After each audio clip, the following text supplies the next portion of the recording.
Congrats. Here's Mr. Forum. We can have a meeting. Let's go. All right. Public safety, now you guys gonna arm wrestle for that? or- No. Chief Collins can go first. Yeah. Yeah, sure. Really? Yeah, of course. Okay, well, good evening. Good to see you all again. I passed out my usual documents. One's a quick summary of a few call types, and about 80 responses looks like occurred for the month of June here in the Liberty Lake response area, and then of course the map that goes with that.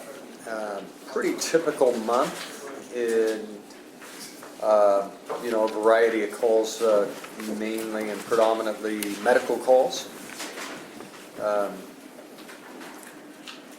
Nothing really out of the ordinary. A couple of learning opportunities. As we get further into the summer, these illegal burns, we'll get a lot more of them. And of course, with the burn ban on here pretty much any time, I'm expecting that to show up, especially with the warm weather that's being forecasted coming up.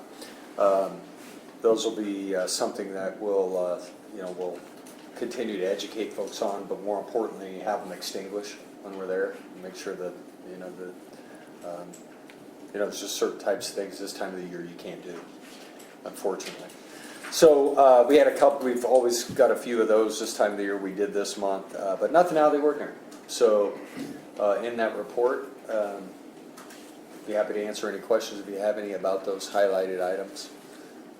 Secondly, for the month of June, really, Brian and I spent a tremendous amount of time working on the communications project. And I'm sure Brian will fill you in his report about the details of the go live and where we are with that. But as it got close to July 1st, we had a lot of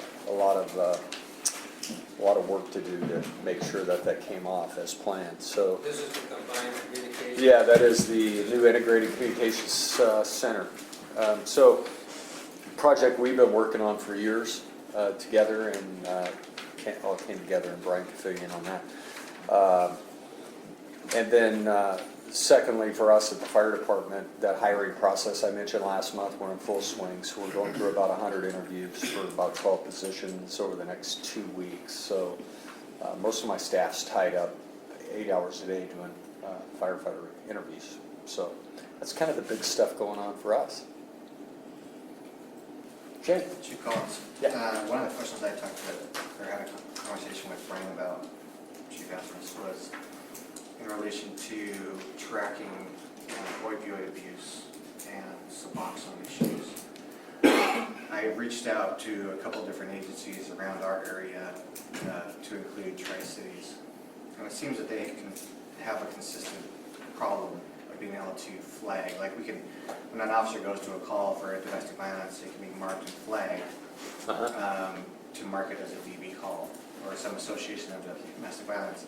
But with the system that they currently have, they don't have that ability for opioid addiction or abuse, rather. I was curious from your guys' perspective with your system, do you have something with that capability? So if you go to a call where there's an opioid overdose or Suboxone overdose, and you use Narcan, or potentially you might have to use Narcan, do you guys have a way to flag those?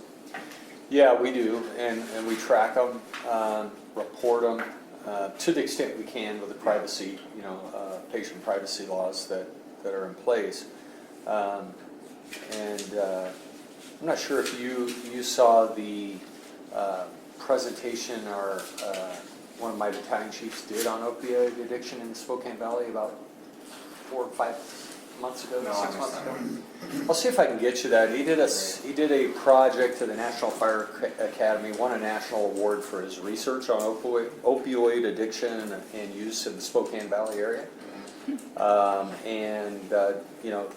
did some stuff for PBS and some local TV and radio stuff. So interesting research project he did. I could get you that. It's an interesting read. Kind of see really in an in-depth fashion kind of how we see it from the responder side, how that's impacting our community here in the valley.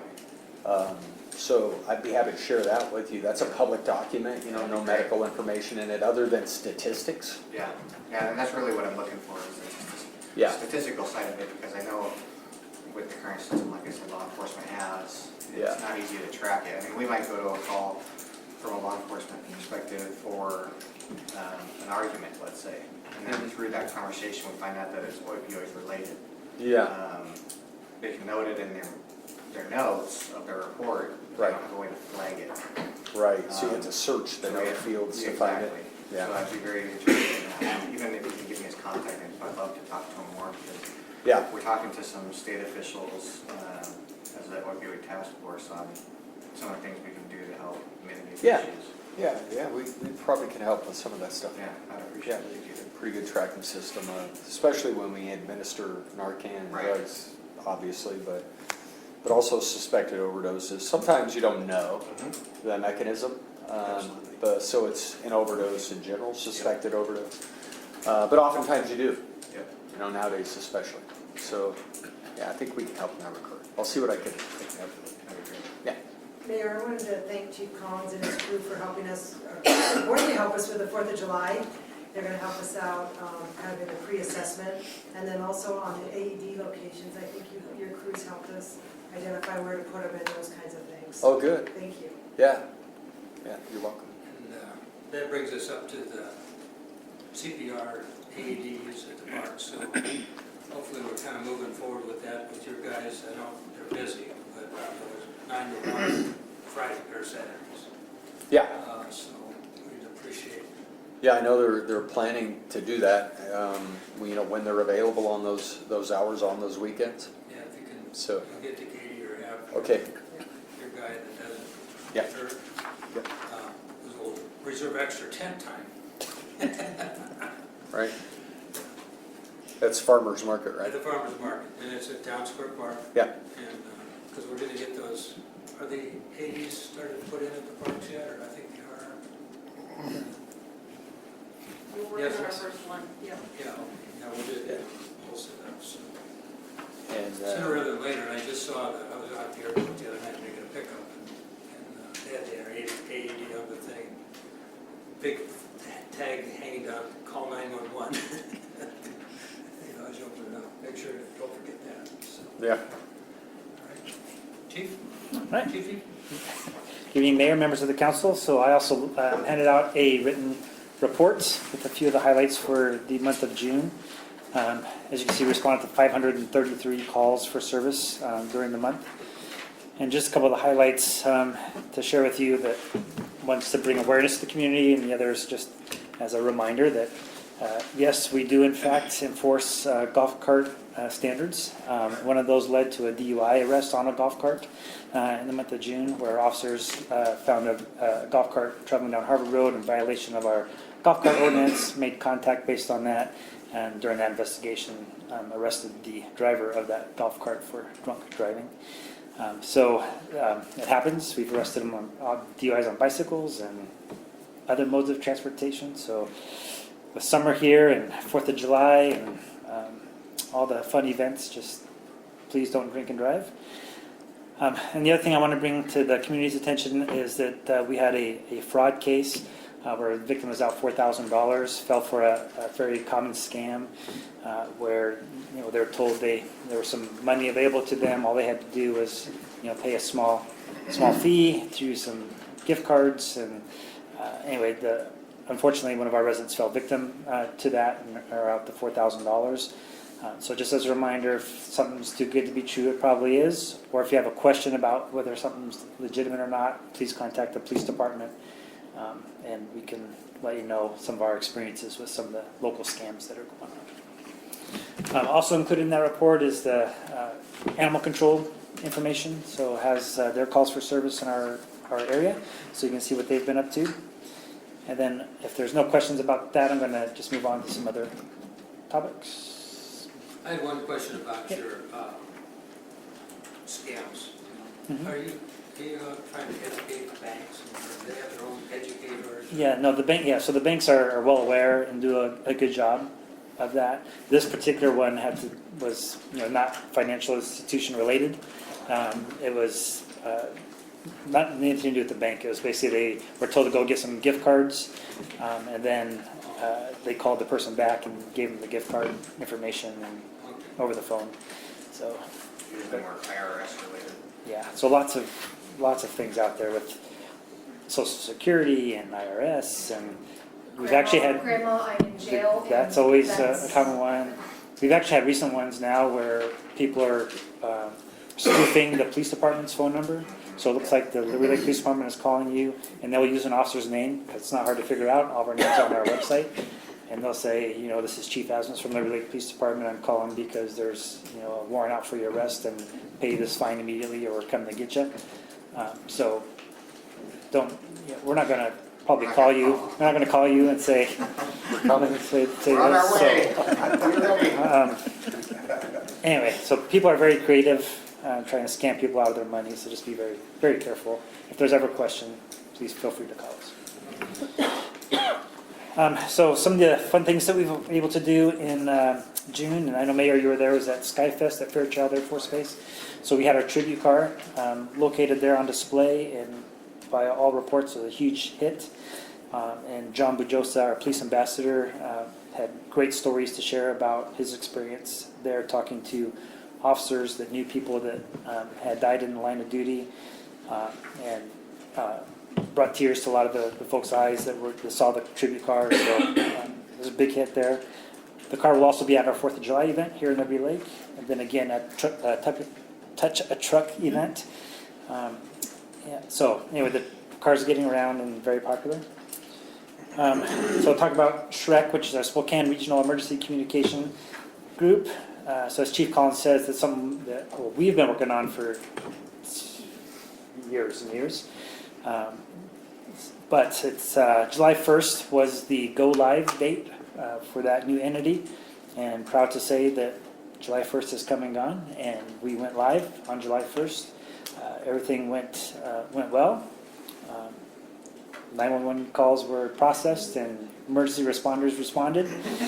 So it was a success for us. We're going to actually celebrate that success.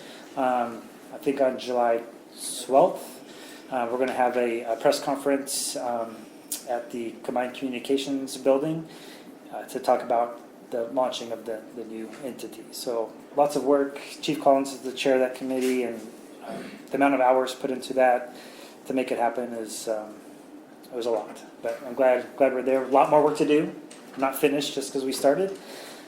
And we continue to work with our partners at the City of Spokane to bring them along with us. So continue those conversations. And does City of Spokane did not join fire or police? Correct. To the new For now. for now? Yeah. For now. So, but even that being the case, SHREC has been able to make it work for the fire dispatch and police dispatch. Update on our patrol officer positions. We have enough applications now. I think we have about 6. So next week or 2, we'll be doing lateral police officer interviews.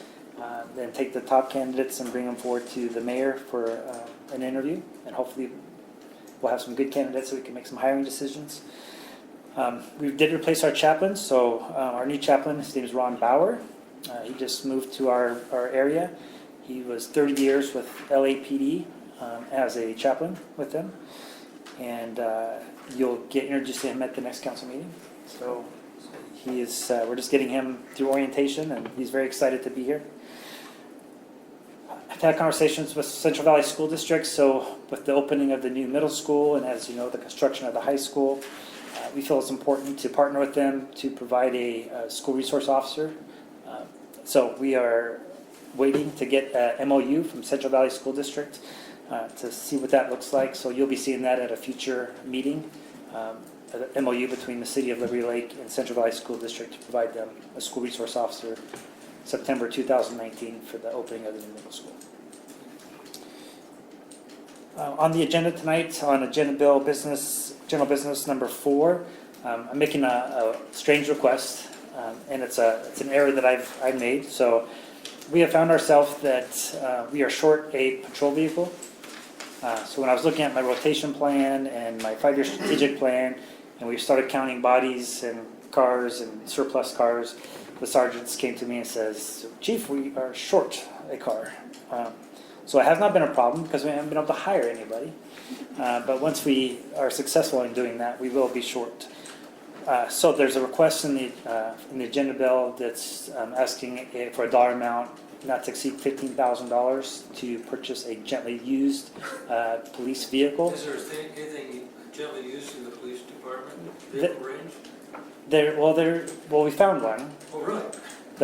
Unfortunately, the timing didn't work out, so it sold before tonight's meeting. However, I'm confident that we will hopefully find another similar vehicle, and I don't want to have to wait. And so what I'll be asking of the council is $15,000 out of my current budget, not a budget amendment, but in the event we can find a good deal like we just missed, that we'll be able to jump on it and take action. And last thing I have is to kick off a Lime scooter discussion.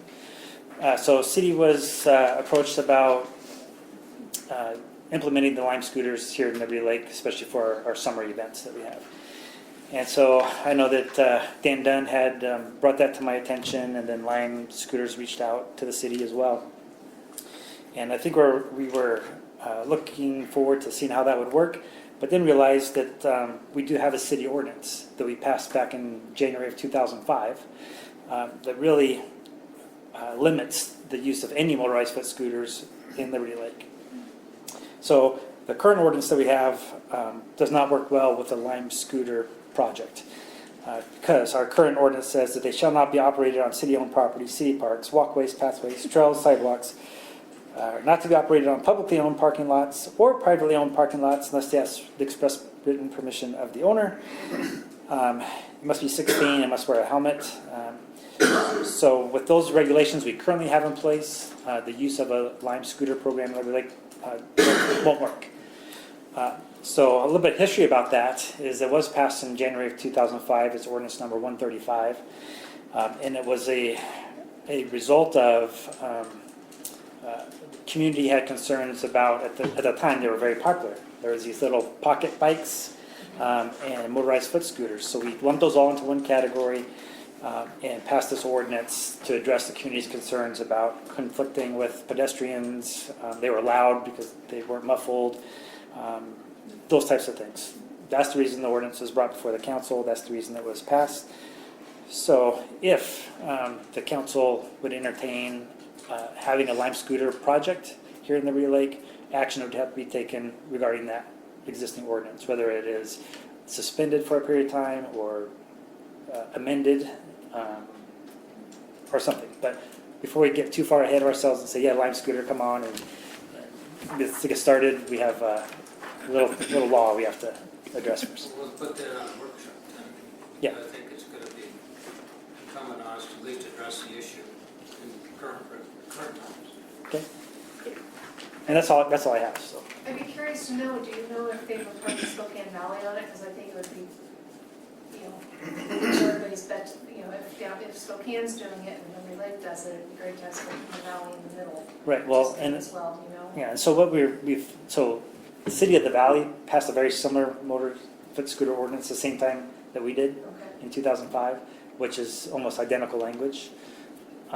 So what we were seeing actually just recently, within the last couple of weeks, we've seen these Lime scooters in Liberty Lake, right? So they're here, they're operating and not legally under our ordinance, no under Lime's rules because the people that are riding these are under 18 that we're seeing in our community. So, anyways, Right, they're rented in Spokane. correct, and they're zoomed out here. Exactly. Mhm. So, yeah. So Mayor, I was just gonna ask, if there's a desire, it's not a complicated change, it's pretty straightforward, but if there's a desire from the council for us to change it, we'd kind of like to get a sense now, so we could bring it forward. If you don't have a desire, and it's not something you want to do, then we can just drop it and move on. If I could And there's just, a timing situation with Barefoot in the Park. yeah, That's why. so the timing was, Originally, the request was to try and get it in place for July 4th.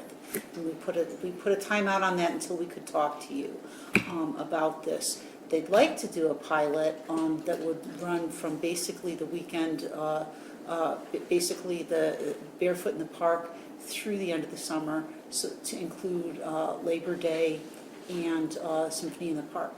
And they would actually be staging these.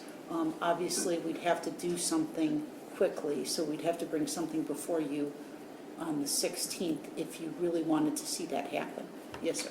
I think the issue is that we have to do something to address the issue because it's being propagated by the city of Spokane into our community with their line of scooters, right? So we have to at least say yes, no, get some public comment, and I think that's why we need a workshop, maybe at the next council meeting. Yeah, I don't want to put a rush on this. I think there's, well, I'm sure Spokane City has done a great job running their legal department. I would like our legal department to take a look at it for risk issues of lawsuits for getting injured on them and things to that effect. I can't always trust other cities to do that. So I'd love for our legal department to take a look at it and see what kind of issues we could run into potentially. And we have both a copy of the MOU that they did for the pilot and the actual contract that we can share with Sean to, if there's interest in pursuing this. Yeah, I agree with giving the workshop and having Sean look at it as well. We have a big enough problem with, underage kids driving golf carts that we can't always catch and the dangers associated with that. I just can't imagine combining the two on our pathways, so I've got great concerns. Mike? I'm also very supportive. We look at this in a workshop. It's amazing how this came up in the last 24 hours. Yesterday, I took the liberty that the chief and I were visiting about this item because earlier that day I was having a cup of coffee at Starbucks and a citizen asked me about these line, actually on Sunday. And I said, well, this council had looked at it previously, but not extensively, but I'm sure it would come up again.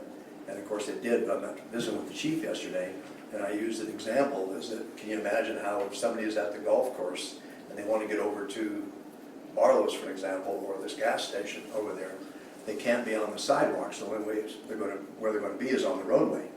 So I haven't gave that example, and you sat there in the meeting when I was talking about that.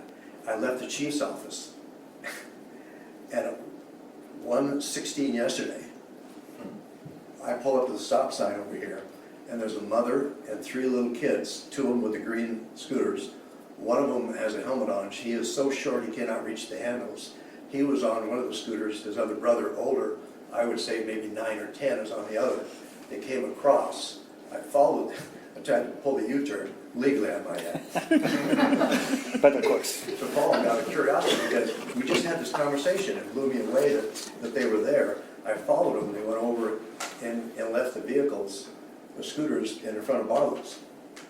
And how they got there is that the mother and the littlest kid, who was on a little push button, stayed on the pathway, and these 2 young fellas, I saw them just as they got to Barlow's, were actually in the street. Were they motorized? Pardon? Were they motorized? Oh yeah, they were there. Okay. Yeah, they're the line, they were I have photos if you'd like to see them. Yeah. I took the photos, and it just blew me away. I mentioned to the chief before the meeting that these things have GPSs on them. And I think it behooves us, because it's legal in the city, is to check with the company because they have GPS. They should be able to know if they're in the cities of Liberty Lake. If they are, then I think we could legally request them to come and pick them up so they're not here. Because I got thinking about this situation here. They probably, and now they picked them up somewhere else, came in the city, had no idea. They can block them to prohibit them from working outside a certain zone. They can because at Hoop Fest, once you got to a certain street, they shut off. I think we should really look into that to prevent that. In the meantime, we're going to look at this, but I'm in favor that we look at this to see if there's a possibility that we can Well, that's the change it. feedback we're looking for, so we'll bring it back as a workshop. And we probably should tell them that no light scooters for barefoot. Would we do that in letter form so we have a record? Well, she'll send them an email, I think they. I'll have the email record, and certainly can And I share that with understand, you. Chief, that there was recently a pretty major incident with somebody that hurt on one. Yeah, yeah, today there was a accident in a parking lot, car versus Lime scooter, and I think the person on the Lime scooter is in critical condition. What was it at? Spokane. Yeah. If anybody would like to see these photos of them, I have that. The chief, I looked at that and we were just scratching our head. We couldn't believe we just had the conversation. Okay, That's it? is it? You done? Yes, sir. That's stuff? Okay. That's it. Jocelyn? I'm sorry. Oh, I'm sorry. Chief, let's talk a minute about your desire to have a used vehicle. yes. What is the life of that vehicle that you expect to use it for? And how is it going to hold up versus a newer vehicle? So our gently used is, we're looking for a vehicle that has less than 50,000 miles on it. So it should last us 3 to 4 years. The only reason I'm honestly asking for the used vehicles, if we were to buy a new vehicle, we wouldn't have it in time, because we ordered our newest vehicle for 2019 in January, and we will not have it until at least August. And so we won't be able to wait that long if we end up hiring the people we need to hire. And what about from the state fleet? State fleet, typically well over 100,000 miles on all those cars. So you think that, your experience, that's going to be the best? Is it going to be a patrol vehicle or an administrative vehicle? It'd be a patrol vehicle. So in the agenda bill, there's actually the car we were looking at, which is a police vehicle. Yeah. So it has all the upgraded, suspension brakes and all that. Low mileage, 30-something thousand miles, because it was a patrol vehicle, and they get rid of them based on the year or mileage. So it had less miles as an administrator car. That was a great deal, but it sold. So So how much is it going to cost you to stripe it and outfit it with lights, sirens, computers? So we have all that equipment. So it's the labor of doing that install. And so it's probably no more than $10,000, which I have in the budget. I have a quick comment first of all. Did Officer Mark have anything to do with that? It was a Dodge Charger? That was He did have something to do with it. Yeah, yes. I kind of suspected it was a Dodge Charger. I have a question in regards to the officer we'll have at the schools on that. Does the school pay for that? The So, time they're there? so you'll see it in the MOU, but the discussion that we've had with Central Valley is that we would not be expecting any type of payment from the school district until the high school would open. Once the high school would open, then that's when we'd look for some type of compensation from the school district. Thank you. And would that officer be involved in strictly the middle school at that time, or would they be doing elementary schools as well? Well, he'd be doing all three of those schools, but primarily the middle school. So we'd flex that officer's hours, so they'd be here Monday through Friday, 7:30 to 4:30, instead of our 12-hour shifts we're doing now. They would also be responsible for any of the athletic events or after-school activities. That officer would be responsible for those. So the MOU will be forthcoming. The other part about that MOU, which I've seen a draft of it, is that officer, even if they are reimbursed by the school district, which we're not talking yet, but they are fully our employee. And so if we need them for something, we can pull them right out of the school and put them to work as we need them for other law enforcement duties in the city. Regarding that, Chief, you touched on a situation where there is sports involved at primarily the high school. Right. Okay? And if the sports are involved at the high school and they require more than one officer, okay, or whatever they require, are we going to be able to man those events? So what they currently do at U-High and Central Valley is they'll use the dedicated school resource deputy, so that's one for each of those schools. The school district also employs what they call school resource officers that are non-commissioned security personnel. I think they have 3 or 4 of those in the district. Those will also work those athletic activities. And so that's what they're doing currently at U-High and Central Valley. So that would put us in a position that if that was enough men, that's great. However, your officer will be on an overtime basis during that because he's already worked his week.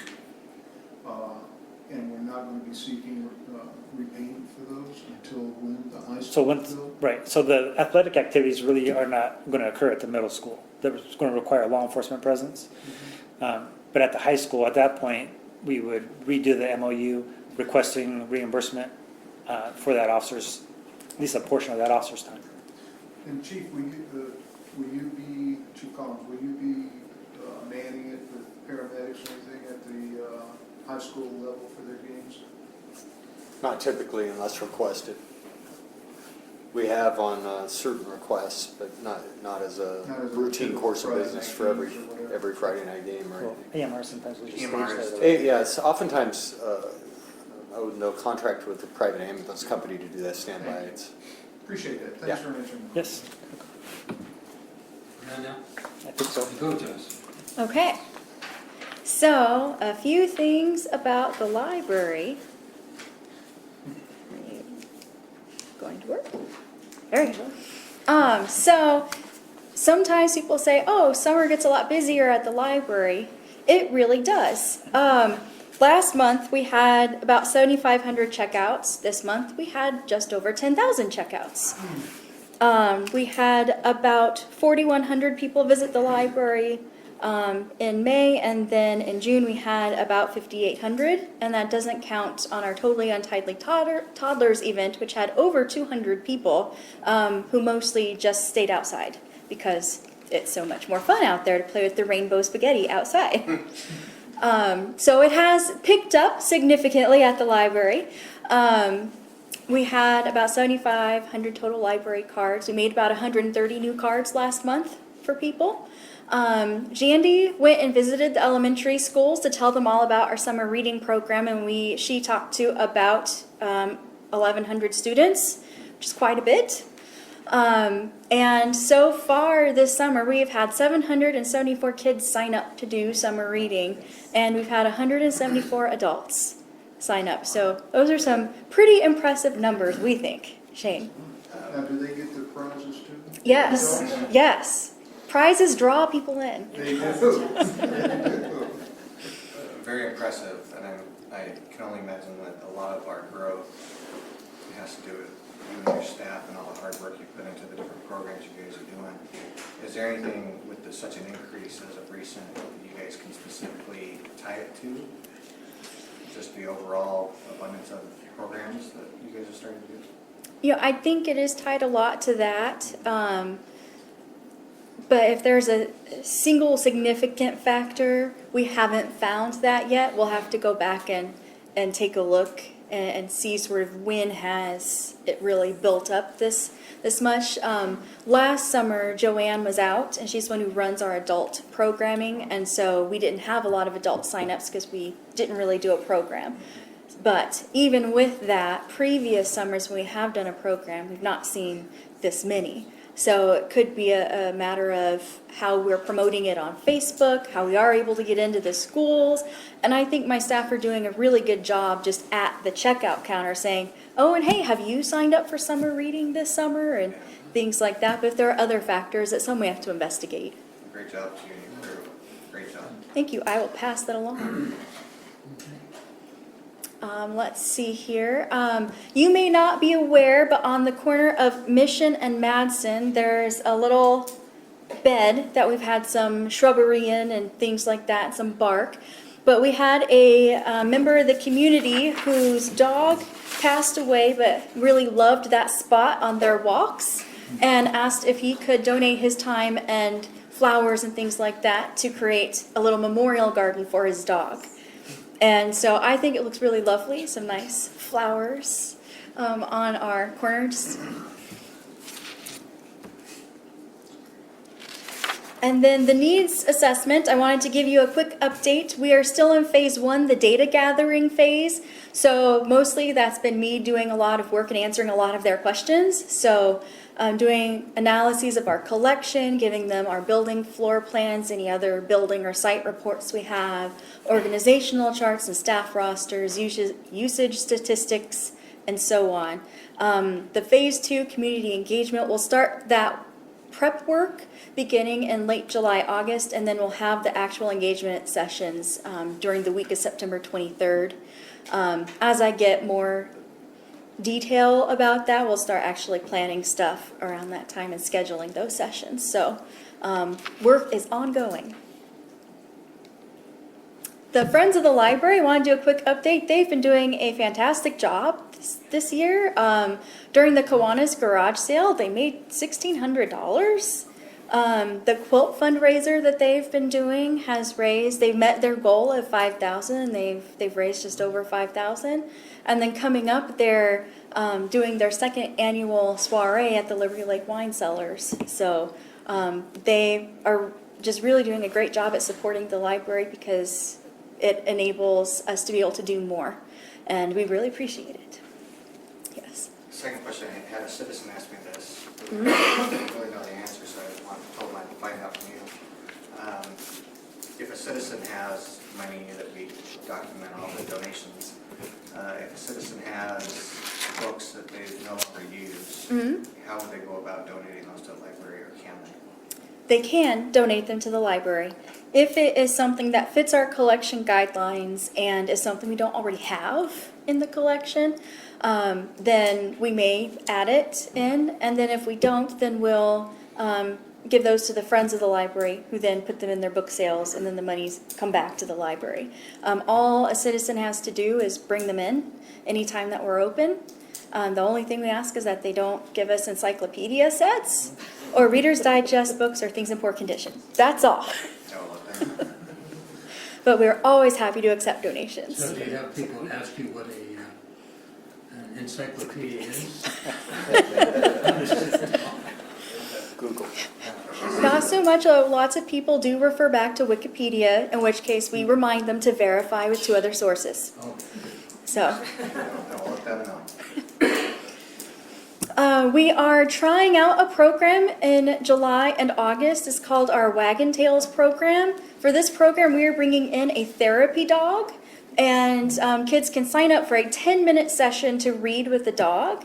And this actually has been proven to help them build their reading skills, particularly if they don't want to be judged or intimidated as they're reading. So, what? Which one reads? Hopefully the child. But this is for elementary school age, up through high school. And so we've got the July 3rd is going to be our first attempt, and then we'll do another attempt in August, and then evaluate and see whether or not we feel it's a good program for us to continue. well, dogs can read to other dogs. You never know what happens.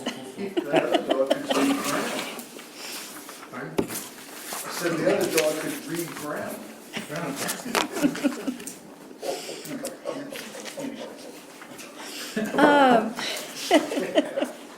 Cut the lip. So just a reminder that on July 12th at Town Square Park, we'll be doing Touch a Truck. We've actually expanded the hours to be 10 a.m. to 2 p.m. So kids and adults can come and explore these vehicles. The Friends will be supplying some Otter Pops, and there will also be some food trucks, music, and other special visitors, apparently. Yes. As I get older, my memory gets worse. For the years past, have we done them on similar times during the week? I believe it's always been on Friday. On Fridays, okay. I couldn't recall. I had some citizens ask me about that, and doing them on Saturday versus Friday and stuff. The lines were long, and so I think putting 4 hours in is good, because sometimes you get there, there's 30 to 40, 50 kids in front of us, so. Yeah. Yeah. Patrons. Of course. All right, and then some other things going on at the library. In July, we've got Kindness Rocks. Our Needle Arts group is meeting. We're doing glow slime for the tweens. Of course, we have some Harry Potter activities. Michelle and Travis are, oops, I need to fix that. Michelle and Travis are doing the chess club again. We had a lot of questions about that. Lots of people wanted them to come back, so going ahead and do that. It's going to be a 6-week session for them. We're doing a moon landing party where the kids are going to create the capsule that their egg astronaut is going to be in, and then we are going to be dropping it from a tall ladder out on the lawn and see which ones survive the crash landing. That's really cool. Yes. Real quick, jumping back to the touch truck. Mhm. Have we coordinated with some of the daycare programs around the area to notify them about it? Like Stepping Stones and some of the others? I know that they are aware of it because they come in every week, but I'm not sure about any others. Okay. We've got an escape room. We're doing a STEM activity where we're talking about UV rays and how to protect bodies from that. And then we have some adult crafts doing teacup candles and an aging well program, nutrition and lifestyle coaching. So those are some of the things that we have going on. And that is everything I have unless you have any questions. Thank you. Terrific. Great report. Please. There you go. Good evening, Mayor and City Council. As always, you have a PEPS report in front of you that gives you a summary of some of what's going on. I wanted to remind you that at the council meeting tonight, you're going to be addressing a right-of-way dedication for the Harvest Parkway Mission Roundabout. And this is a little different than what you usually see. You saw one a little bit ago with Indiana, where the improvement actually is outside of the platting process. And so that's the only kind of oddity about it. We also have a right-of-way dedication agreement with Centennial Properties related to the Henry Road overpass. The big ticket item tonight is a small wireless facility ordinance, and so you're going to be doing a public hearing. The point really of that piece is to take public testimony. We do have some comments. I will give you a very brief overview on that. And we do also have the first read of the ordinance. Right now, the second read is scheduled for July 16th. We also have your second read and decision on the site design review. So if you have any questions on any of those, you can feel free to ask me that. Now we're at the meeting. July 16th, we're hoping to have the Northfields Frontage Parking and Trail Improvements Bid Award going before you, as well as the second read and decision on the small wireless. And Lisa, I'm sorry, could you use the microphone a little closer? my apologies. Thank you. All right. August 6th, you will likely be seeing the Verizon wireless franchise agreement. We have been working on that, Sean and I, and their attorney is unfortunately on vacation, so they're not going to have it back in time for the July 16th They one. only have one. Good point. At any rate, so we are good in terms of the timing for the wireless ordinance. Also, we're hoping to have a bid award for Mission Sidewalk and Orchard Park Pavilion.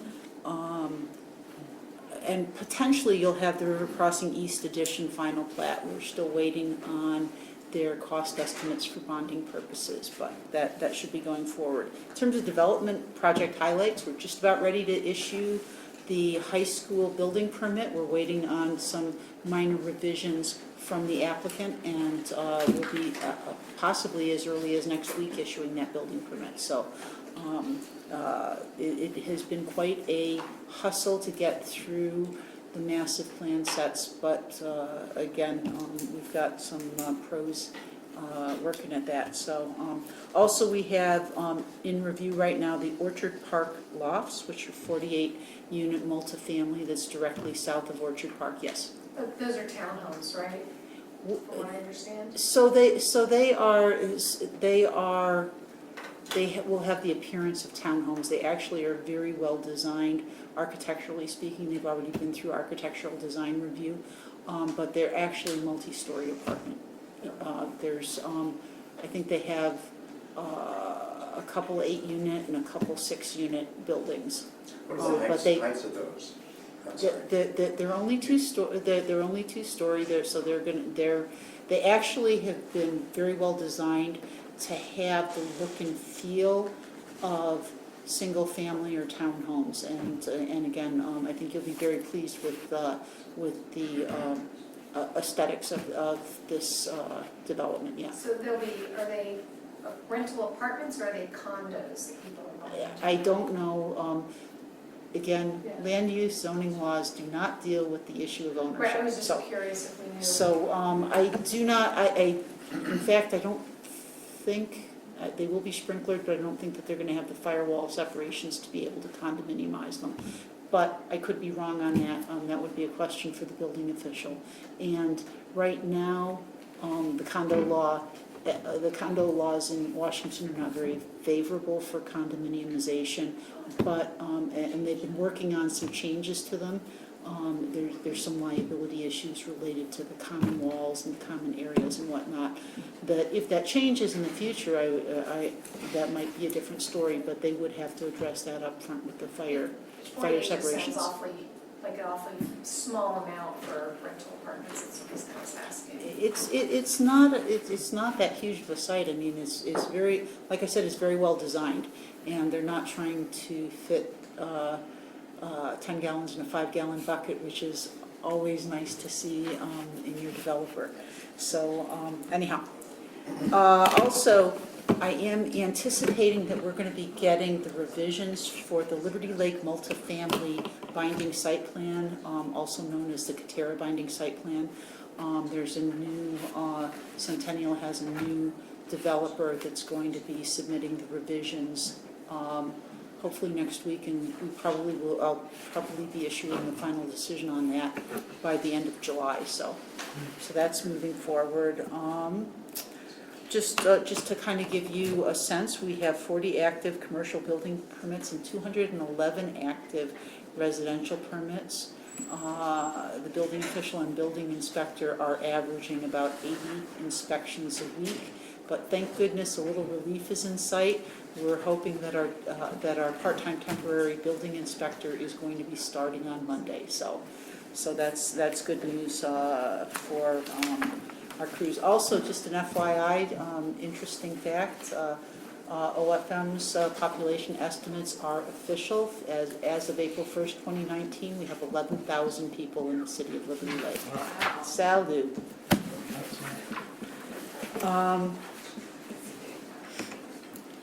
Also, Planning Commission is, they're doing, on July 10th, they have the last 4 workshops on the 10 docket comp plan and code amendments. We have the flood damage prevention ordinance going forward, the comprehensive plan maps, which Barbara Barker did in-house, yay Barbara, and they turned out very nice.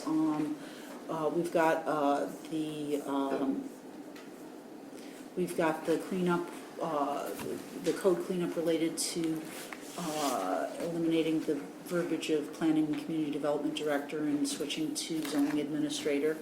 And the last one we have is the privately initiated code amendment related to reducing the lot coverage in the R1 zone from 40% to 60%, which is what we allow for townhomes. Anyhow, so those are going forward to workshop. We anticipate that we'll do the hearing for all 10 of those in August, and that we'll be workshopping them with City Council in September, and either doing the hearing in late September or early October for all those. So we did I know that there's a lot of interest in the community on the flood damage prevention ordinance, and we've already gotten Ecology's review back, and we're ready to rock and roll. They're very pleased with what we're putting forward, and it is consistent with both state law and federal law, and so we're in a good position to finally move that forward. Last thing that I wanted to cover with you this evening is just to touch base on the status of our engineering and capital improvements. Scott's a really busy man these days. So our Harvard overlay, we're awaiting TIB approval to go out to bid. On Orchard Park Pavilion, the bids should go out next week. Mission Sidewalk, we have a bid opening scheduled for July 16th. The Madsen and Appleway Signal, we have issued the contract, and the signal master ordered, and so now we can wait 16 weeks until they come in. Appleway and Country Vista Boulevard, we are doing we're striping the turn pockets next week. And Harvard Center, Harvard Road Center turn pocket at the Trutina access. That's going to be striped next week also. Good. As for progress on the Public Works Yard, Stephen and Scott are currently soliciting quotes for the required perimeter fencing. And we also have grant applications for Ridgeline High School signal and Liberty Lake Road repaving due August 16th. So busy stuff, busy times, yes. I'd like to note with Stephen for swing, the street swing, he needs a street sign there on the corner. So he clicked, trimmed the trees and so forth, I was kind of hauled back, so got to the border end right here. He has the sign, but I just, and then two things. One is you talked about the flood insurance that allows us to get the flood insurance that was talked about. That's correct. Along with that, I know you, Chief, got the rating for fire. It's a 2, correct? Right, from a 3 or whatever. And we're the only 2 in Eastern Washington, right? So that makes a significant difference in your homeowner's insurance policy. So again, if you guys can kind of put together some kind of flood, fire, change in ratings and scales that we can put on our website and make sure that the insurance companies know that, hey, we're now at 2, we now have our flood insurance and blah, blah, blah. So that'll help lower the cost of the homeowners, and I know a couple of them, they can save $200 to $300 a year per policy. Absolutely. As of right now, no homeowner in the city of Liberty Lake can get flood insurance Right, because that's what we're I'm not a saying, participant. And Because that's what we'll be that's a big working deal. on, so.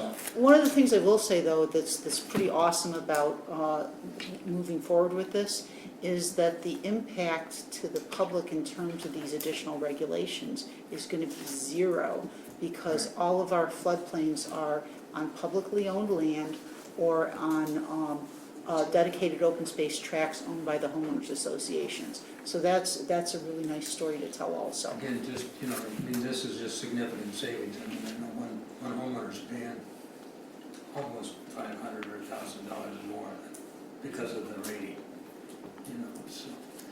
Anyway, so if you guys can work together, that'd be great. And if no other further questions, this question, Shane? For the question that the citizens have brought to me regarding the Trutina and Harvard staging area and the restriping of that, what is the game plan for that? I'm They going to come turn up to with- Scott because I know he's right Well, behind we're me. going to put a turn pocket in, so now it's a turn pocket into the, the I parking think he's lot. talking long-term. And it's just going to be double yellow. No, I understand long-term, I was thinking from short-term, actually. Is that the question? Yeah. Yeah, so it'll be double yellow. So, Chris? Lisa, I can get you the actual details on this later this week, but I was talking to a resident on Malvern, south of Boone. They back up to the field that Liberty Creek Elementary is putting in for their play field, and I guess their next door neighbor to the north has had some water back up into their backyard, and so is this citizen. And they were told that maybe a drain was put in, but again, I'll get you the addresses and stuff, but I just wanted, looks like somebody We actually- aware of what's going on. We are aware of it, and Perfect. Scott's investigated it, and Yeah, it's been, they put 4 catch basins and a dry well in, and then they also put a berm up that's probably about that tall, Okay. so that it shouldn't be an issue. Okay, great, thank you. She wasn't really sure what was being done to follow up, because I guess down there's like a black barrier there, so they really can't see through their fence to see what's And being that done. involved the school district too, they help make. They addressed the issue. Great, part of thank the you. record. Two things I want to follow up on too, or one of them, I talked about at the last city council meeting where citizens were concerned about the stop sign and getting striping done over by the park in the River District. I'm going to give an update in my city manager's report. Perfect. And then also for the median and the hard striping, for the yellow striping, there was a request by a citizen to see if we could maybe have the chief write an article on the Splash about how those are actually supposed to be utilized. I actually had this brought to my attention from a couple citizens because people tend to drive down those for long periods of time. I actually had it happen to me 3 days ago where a citizen was driving down at almost a quarter mile to take a left-hand turn and no one could figure out what she was doing. So I'm wondering if maybe an educational piece would be great for the citizens to read as a reminder of how those are supposed to be utilized. We can do that. Let's take a 10-minute break or until 7 o'clock. So we have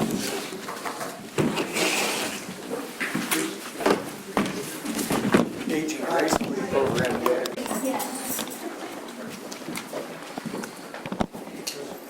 Dear Lord, thank you for bringing us together today in this awesome city and a beautiful day as we prepare to celebrate this country's independence. Guide us through our words and actions tonight so that we may make the best decisions for our community and its citizens. As always, please watch out for those who serve our country, military, police, fire, as they are the ones that we rely on day to day to help keep us safe. Amen. Pledge allegiance to the flag of the United States of America and to the republic for which it stands, one nation, under God, indivisible, with liberty and justice for all. Okay. Order. Wow. This is a record. Oh, no alternatives. Couple things. Number one, okay.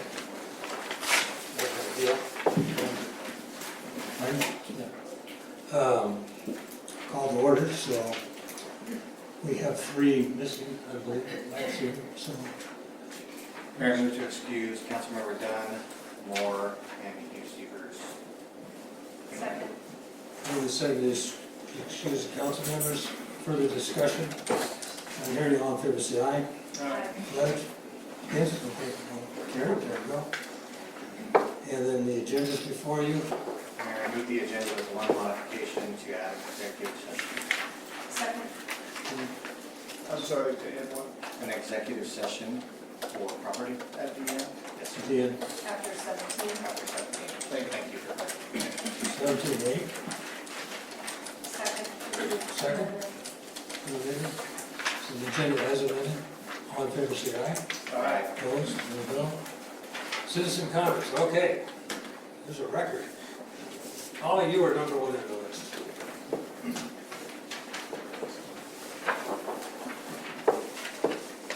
Thank you, Mr. Mayor, council members, city staff, and audience. My name is Holly Woodruff. I live in North Fairway Road here in Liberty Lake. And tonight I have the honor to represent the Friends of the Liberty Lake Municipal Library as their president. So I talk pretty loud anyway. I'd like to give you all a quick update on our recent fundraisers and add a few thank yous to all that. First, our quilt fundraiser just ended, and we raised $5,545 was our final count. And that's thanks to Judy Owen's creative idea that she brought to us. I want to thank also Craig Howard for writing such a nice article in the Liberty Lake Gazette about the quilt and having Judy's picture in there. Thanks to everyone who donated to the quilt. I see quite a few faces in here tonight who donated. We plan to have a reception sometime at the library after the quilt is finished and have an official unveiling, and we'll keep you posted on that. Our recent June book sale during the Kiwanis yard sale raised a record $1,610. Thank you to Jen Camp and her staff for helping us with setup and tear down and for the signs all around the city. Tate Hunter for getting the sale on the reader board at Trailhead. And thanks to R.J. Stevenson for assuring that any paperwork we needed was proper and completed. Thanks also to Lola Duthet, who's one of our Friends members who chaired the sale for the first time, and to all the volunteers who helped with the sale. And of course, a big thanks to everyone who came and bought books. Our most expensive books are $1, so we sold a lot of books. When we add our record proceeds of almost $1,000 from the Valentine Basket silent auction, this has been quite a year for Friends fundraising, and we're not done yet. As we have the second annual summer soiree just around the corner, July 24th. Tickets on sale at the winery and at the Liberty Lake Wine Cellars. So tickets are on sale at the winery and the library, and will be at Farmers Market on July 13th selling tickets as well.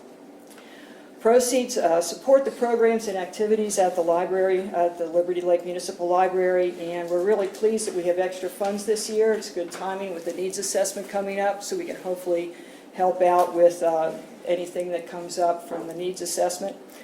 The library wouldn't exist without city and community support, and the Friends would not exist without that same support.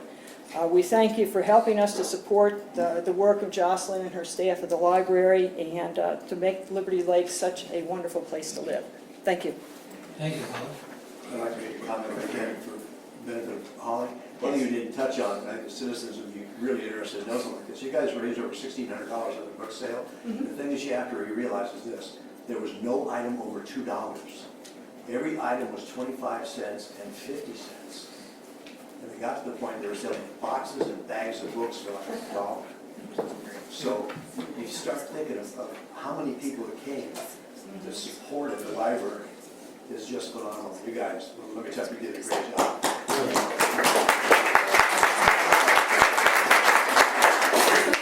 Mark, Summer.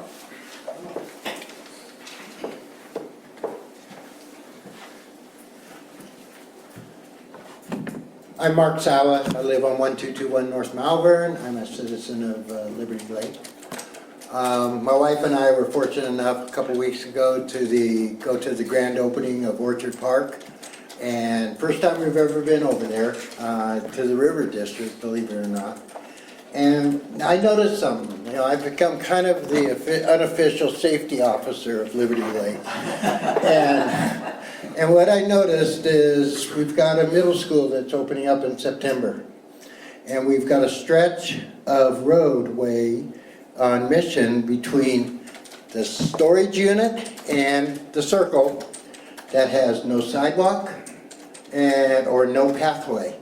And I was wondering if we could get some funding to get that done before school opens, because there's going to be a lot of kids walking down that street and they'll be having to walk on the road.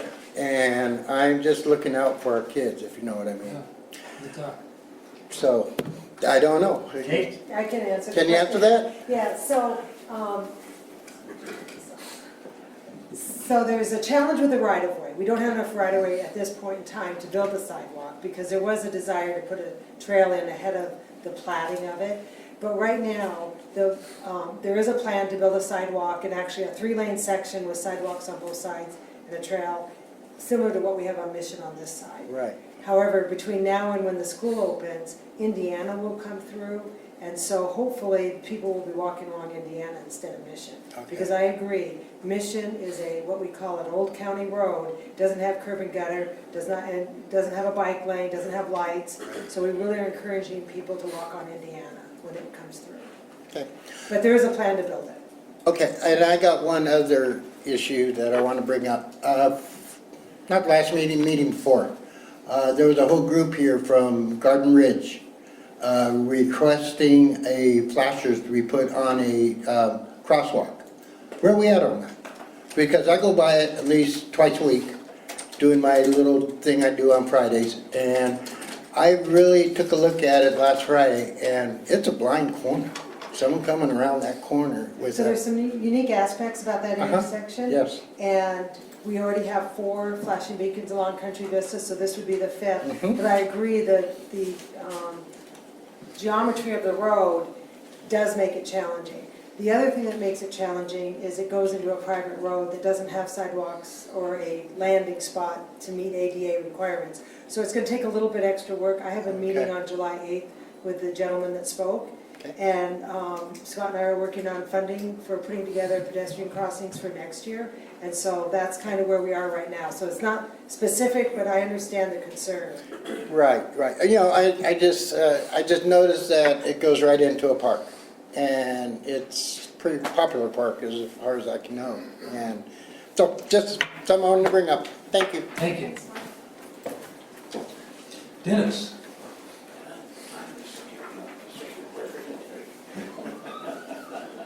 Stay on this side. Hi, Mayor and City Council. I just want to express a concern that now that our esteemed governor has declared that Washington is a sanctuary state, that we do something to make sure that we aren't going to have tent cities and people going to the bathroom in the street and on the sidewalks.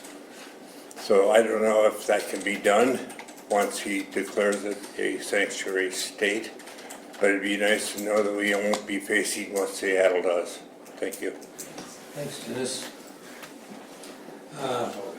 Jason, where's Jason at? Right. No, just, you want to talk at number 13, Yeah, right? So yeah. we're just going to hold your comments till 13, Perfect. okay? Perfect. So now we're at the presentations. And we have Chris. This is Wake Up Call Coffee.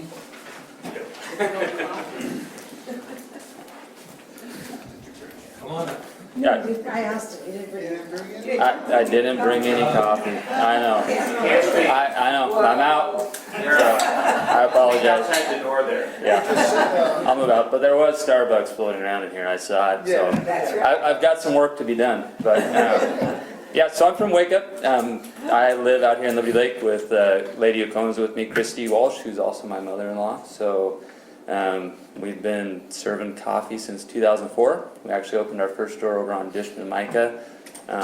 Had tried to open it here in Liberty Lake because we were both Liberty Lake residents. We love Liberty Lake. But we got outbid by Walgreens. And so it took us a while to get back, but we made it. We made it back. We're super excited to be here. We got some fun stuff in this store. We've got a full pour bar inside, so we're doing our house blend, and we've got a unique coffee that we bring in once a week and do single serve pour overs with it. Right now it's a Costa Rican coffee. It's a natural processed coffee from the Las Lajas farm, and it's the Chacon family. Been over there, met them. They're amazing people. We're big in our communities everywhere we go. We try to be an active member. We're all local. From the products we buy, our pastries we get from Lilac City Bakery. We don't buy and sell frozen pastries from Cisco or wherever. And we try to keep all of our fundraising stuff local too. So we try to do one big fundraiser every month. Try to support things where the money stays here with our community. So ACOIN, Children's Miracle Network, all those things that are here are important to us. So that's kind of, yeah. I've had a couple meetings there already. Oh, awesome. And really want to commend you and your staff on their attentiveness to customer service. They were phenomenal, making sure that everyone's needs were met and that their coffee was tasting good when they handed it to them. So thank you. Yeah, thank you. I appreciate that. So our people are what make us successful. So from the coffee farmers that make the coffees and everybody we have. So we couldn't do it without them. And appreciate Steve was there day one. Took our coffee airborne. So that was kind of fun. We only serve Wake Up Call Coffee on 64159. Awesome. So yeah, and if you guys have any questions, happy to chat afterwards or anything else you need. So. We appreciate it. Thank you very much. Appreciate it. Asset management. So Rob Hellman. Hi, good evening, Mayor and Council. My name is Rob Hainline with Amoresco, and I'm here to talk about the needs analysis and our facility condition assessment that took place a few months ago. A little background on Amoresco. We're an energy services company with 144 Northwest clients and partners in the Northwest and 300 projects, slide 2, implemented, and we currently have contracted over $5 billion in energy savings throughout the nation. Our offices are in corporate offices in Framingham, Massachusetts. Our local and regional offices are Portland, Renton, Spokane, and Post Falls. In February, the city embarked on a strategy to procure Amoresco's asset sustainability planner, and tonight I'm here to talk about the findings. Next slide, please. The city has consolidated numerous data sets and institutional knowledge into Amoresco's Dynamics software, and this is for a more prudent asset and capital planning strategy for decision-making over time. Tonight I'm going to go through the executive summary. I'll go as quickly as possible so we can get to the end and have time for questions and answers. We performed a facility condition assessment and put that data into our asset database. We basically inventoried the condition, the life cycle of the equipment, and gave it a priority. We took that data, put it in our planner, and this will now allow the city to provide decision-making framework for multi-year capital strategic planning and risk rating, funding insight, and to build models. the really good news is the city's facility is in an amazing condition, above what we typically see. So congratulations, you guys are doing a great job. Next slide, please. This is a growing portfolio, and it's by size and year. So I think you got to hit the next slide. There you go. Thank you.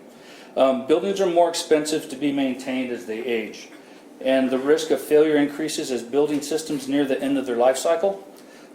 This is data. This is facility statistics, and this is the size and the year of your facilities. So across the portfolio, the building sites, playgrounds, and recreational courts are on average of 17 years old. The buildings alone are 24 years old. Total portfolio size is about 911,000 square feet, and of that, 55,000 square feet is building square footage. The current replacement value, if something catastrophic happened to the city, is $17.8 million. Of that 17.8, 11.1 million is just buildings only. The trails, there's 15 trails, 60 sections, and about 14 miles or 72,000 square feet of terrain being maintained by the city. Just a data note, the buildings, we want to focus on that. They're 24 years old, and the equipment is reaching the end of its life cycle. So as we move on through this presentation, you're going to see some numbers that are a little bit bigger, but you're going to realize at the end of it that the overall facilities within the portfolio are in amazing condition. Next slide, please. The capital needs by discipline. So this is a life cycle renewal cost for the major building elements. They've been established to be determined the capital renewal budget requirements over the next 30 years. So we took the portfolio and we looked at it across 30 years. So current, if you can focus your eyes on the first column, the vertical column, current deferred backlog is about $787,000. And if you progress to the next 5 columns representing each year, you're going to notice the costs are pretty high. So right now the city is putting up, oh, could you hit the next slide? Sorry. One more. So right now the city funds annually $110,000 for the deferred maintenance. And that's keeping the cost and the condition assessments and the condition index relatively low, below what we're seeing in the industry. Next slide, please. And one more.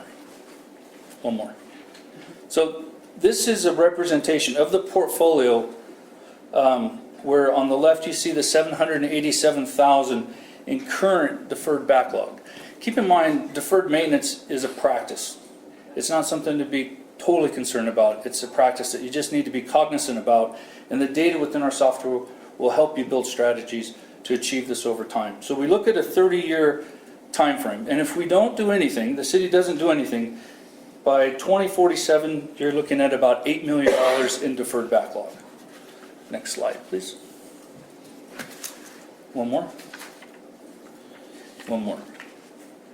Okay, 2 more. Sorry. One more, I think. And one more. Okay, there we go. Okay, sorry about that. So to the left, we're going to get to where there's $787,000. That's current state. So that's the current backlog. And then as we move across that 30-year continuum, you're going to see where the $110,000 gets applied across the portfolio. Now, in the previous slide, if you didn't apply any $110,000, by year 2047, you would be at $8 million. So if we stay on this path, which is a manageable path, you're going to be at about roughly $4.8 million over 30 years. And as an industry standard, the facility condition industry likes to see 1% to 2% being funded towards deferred maintenance. With the as it relates to the current replacement value. With the current replacement value of $11.1 million, the city is perfectly on track to be providing the 1% to 2% for deferred maintenance. Next slide, please. So what we're going to do here is we're just going to show you a representation of the software. I thought it would be important for you all to see what the software looks like and how this is going to benefit the city to build its strategies and its portfolio over time. So Next slide, please. I think the train's here. Oh, other way. Uh-oh. Okay, so this is the landing page for the Trailhead facility. And on the left, you can see the file structure that has all of the data that was collected in the facility condition assessment. It has the elements, which are HVAC equipment, load centers, windows, paint, carpet. Across the top, where the vertical columns are, that's the cost by discipline. And then in the center is the unfunded liability, and to the right is the facility condition index, and I'll talk about that in a minute. But what I really like about our software, and what I think really separates us from everybody else, is we're able to bring in this GPS coordinate where the pictures are taken of the facility and it all comes together.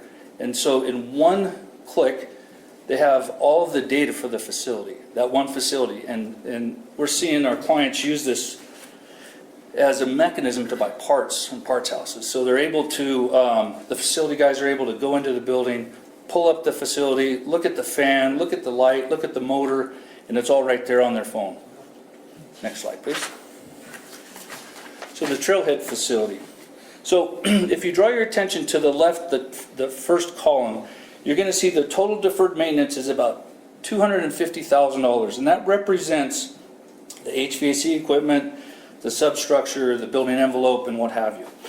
If we don't do anything and we move into year 2, or the next year, you're going to see the building site work and the interior start to come into play.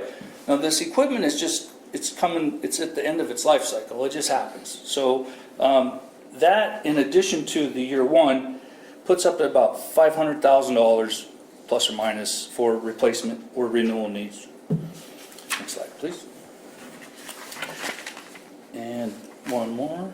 Perfect. So this is a detailed representation of the Trailhead facility, and in yellow is the needs by priority. So these are all high-ranking priority needs, and at the bottom is a detail of what is driving those columns. So for instance, HVAC equipment is in poor condition, and this is just a higher level of detail for what's going on in the facility.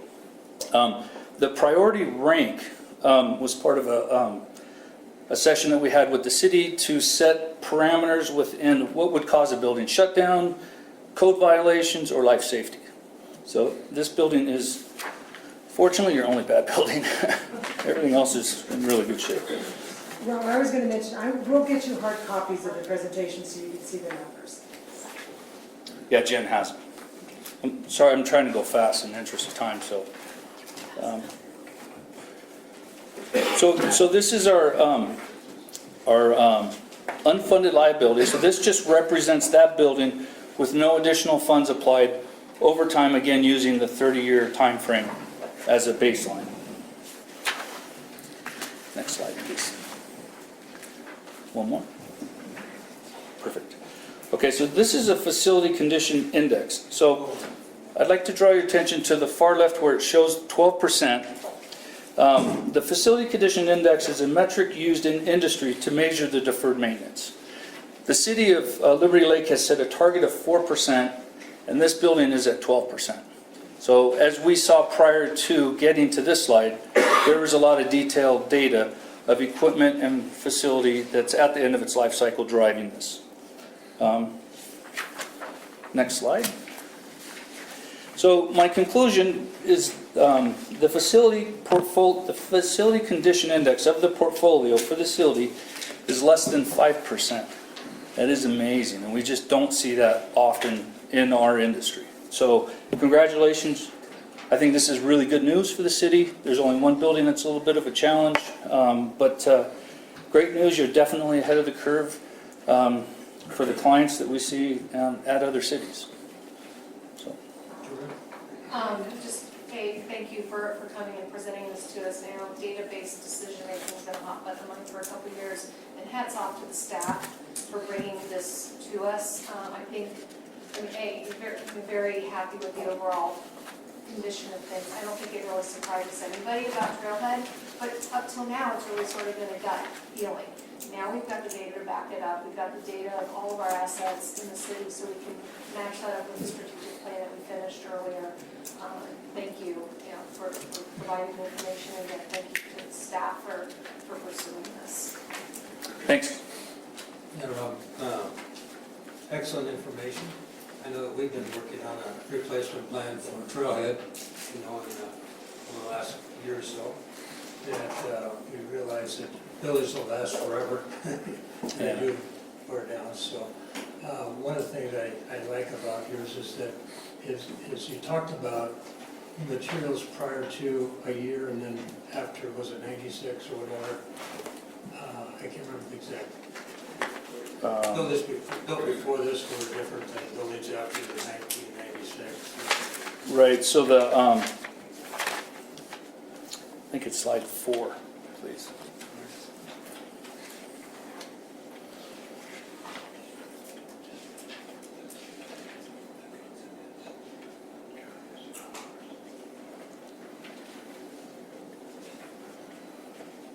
Twenty-four years for buildings over 1995. It sounds like buildings were commissioned in around 1995, most of them. This slide right here, Mr. Mayor? Yeah, okay, yeah, I'm just looking at it just from a standpoint of, this was built after 1995. The Trailhead was built in like 73, I think it was. Okay. I think 95 is the average age. Okay, yeah, so we know that Trailhead is almost 50 years old or so, almost. Yeah. Close. Yeah, and there's more to come with our relationship. There's a capital creation strategy that we're going to be working on that is going to help you see strategies within the software to build and look at. There's energy grants coming out. There's all kinds of opportunity. Outstanding. I think this has been a very good partnership. I like the fact that he took something very complicated and made it understandable using industry parameters. Oh, good. So thank you. I know how much technical information goes into this, and you did a great job in doing it very concisely and informatively. Thank you. I hope I didn't go too fast. No, very good. We all have copies. Okay, and I'm a phone call away. A phone call. Perfect. Thanks. Yep, you bet. Have a good night. Thanks. Reports. City Board Commission reports. So, who wants to be first? This is the Planning Commission here. Going once, going twice, going 3 times. Arts and Arts Commission. Going once, twice, 3 times. Pardon? Next meeting. Next meeting, okay. Any other boards? Come talk? Sewer and water, my sewer and water guy? Everybody's on vacation.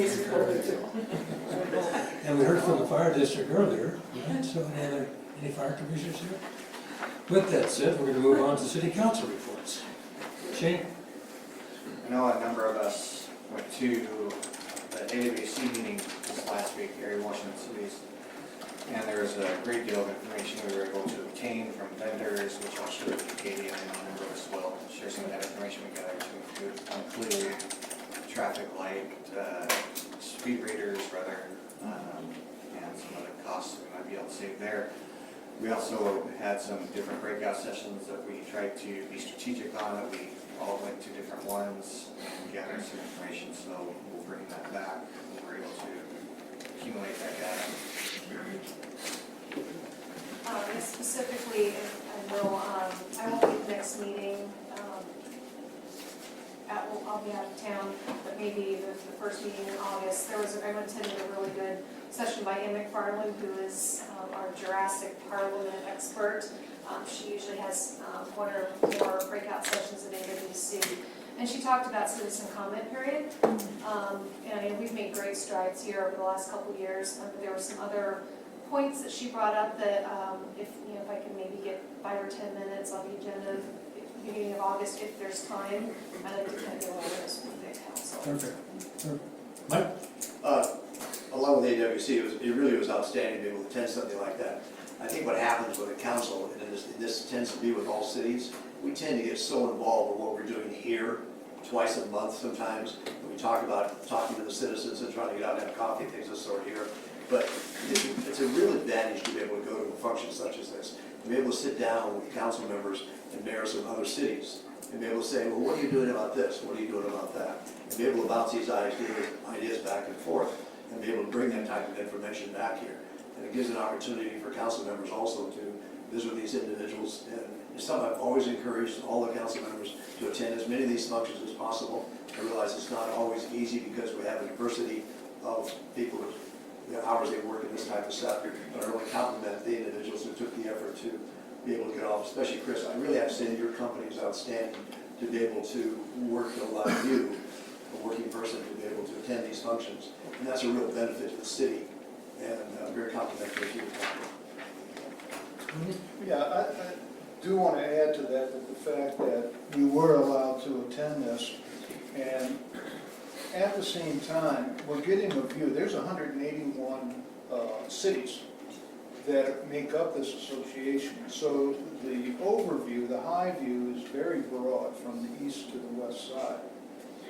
But we're able to talk about some of the things we have in common and some of the things that are happening in the east and central that just haven't got here yet to Liberty Lake, but they are hitting Spokane. And so it's coming, and it's just a matter of how we're going to do it. And a couple of the things that I took extreme notice of was camping in the event of people camping out on public lands, okay? How we approach them, what kind of ordinances do we have to address them? And we heard earlier about that from Mr. Scott. And it's something to be thought of. I'm not saying let's get concerned about it, but I think we need to at least start preparation, okay, for what we know is going to eventually reach us. The sleeping in cars, for example. Our ordinance may say there's no sleeping in cars overnight. Well, a lot of homeless people only have their cars, and the laws are shifting. And now they're saying, well, you really can't run them off if that's all they got. Okay? You can't pass off and make them move just because they're in their car sleeping. So those are some of the things. The other things would be the affordable housing. Liberty Lake is not an island unto itself. We have some gorgeous homes here. And our properties are well cared for. The mayor, staff, council has always worked, as the mayor likes to say, to keep this clean, green, and safe and affordable, okay? But we're on a higher end plateau of homes and incomes. That does not say we do not have to address affordable housing.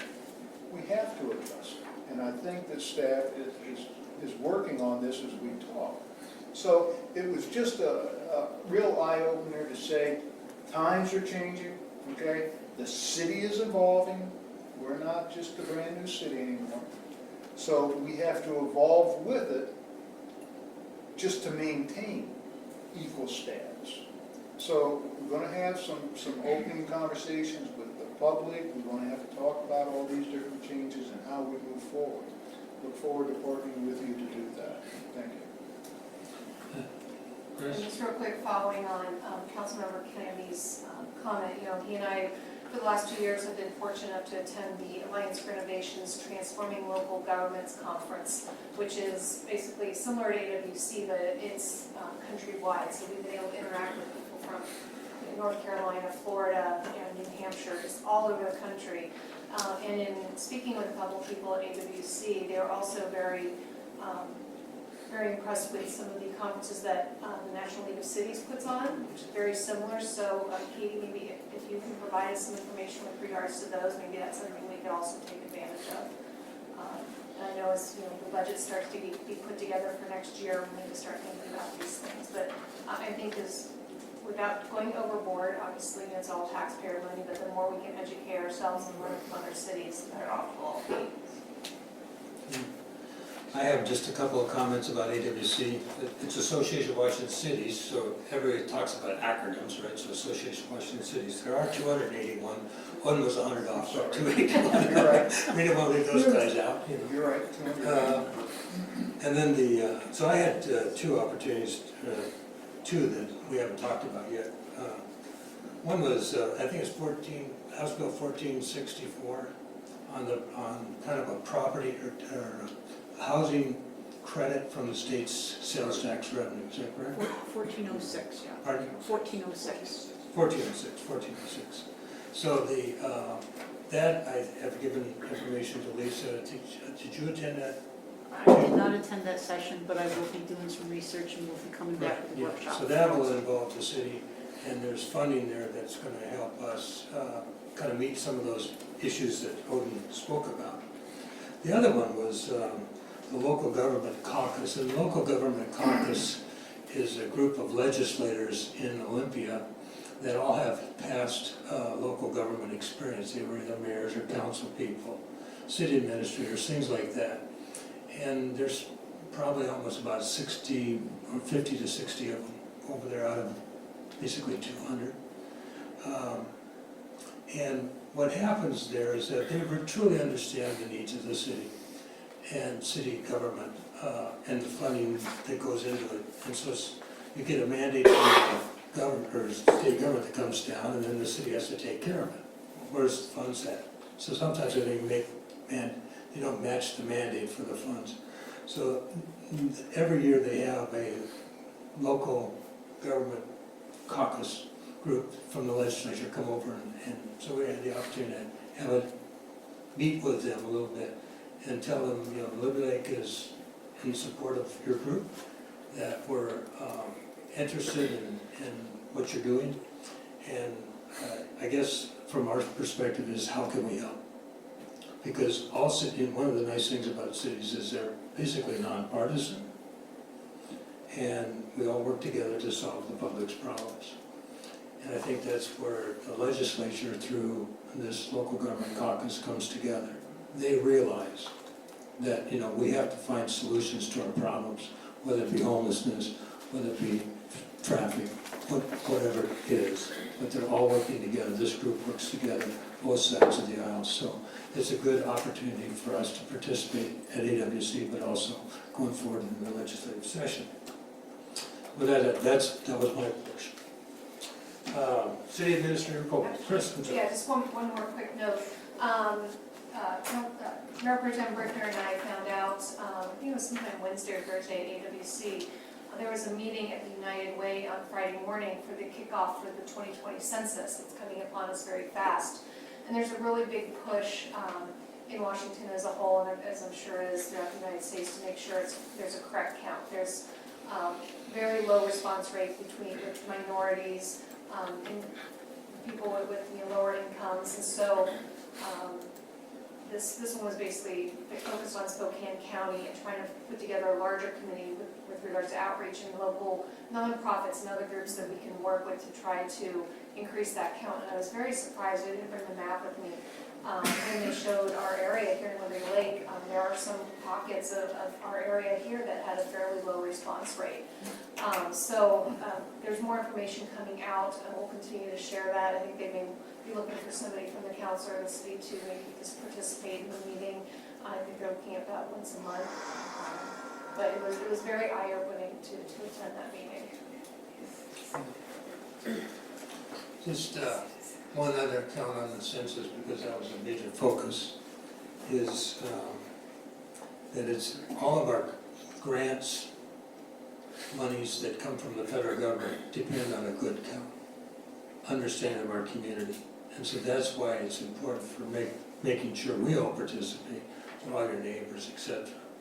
And finally, SRTC, which is a Spokane Regional Transportation Council, has come together and tried to help fund a position to help somebody ensure that we get the counts that Chris is talking about into these other service organizations. And that's going to be led by, used to be the Community Foundation.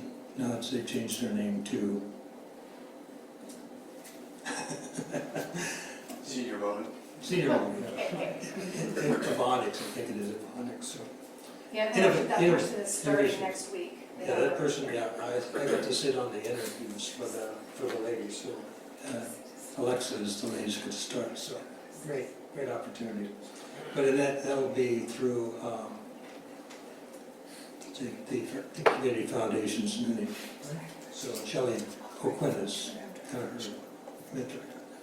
So with that said, Kate? Thank you, Mayor, members of the council. Good evening. Quick update on a few things. So this is our first live video taping of our council meeting, right, Anita? Thank you. I wanted to thank Anita for getting us up and running, and so you can go home and watch it again.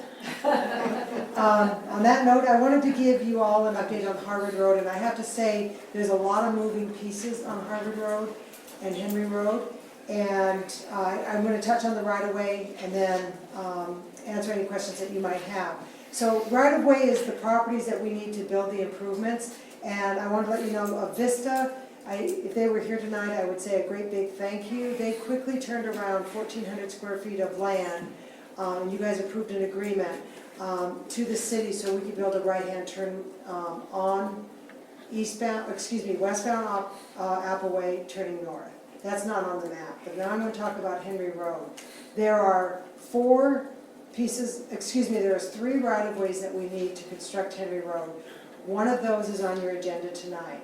And so let me begin by talking about Centennial Properties owns the majority of the land that Henry Road would be built on. And Sean and I were talking late last night to go through the details, so I apologize for getting everything to you so late. But I was out for a few weeks on a commitment, on a public service commitment, and so we had to put all the exhibits together quickly. Legal descriptions, surveys, and all that. The gist of it is, and I'm going to cover what is included in this transaction, and Sean's going to help me out if I forget some of the details. So the Centennial Group is dedicating 100 feet of right-of-way so we can build the Henry Road overpass.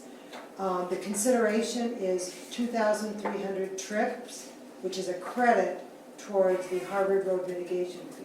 So there's no money being exchanged, but when they develop 2 parcels, the parcel on the north and the parcel on the south, they get a credit of 2,300 trips. A trip's value is $762, and it tends to go up every time we update our mitigation plan.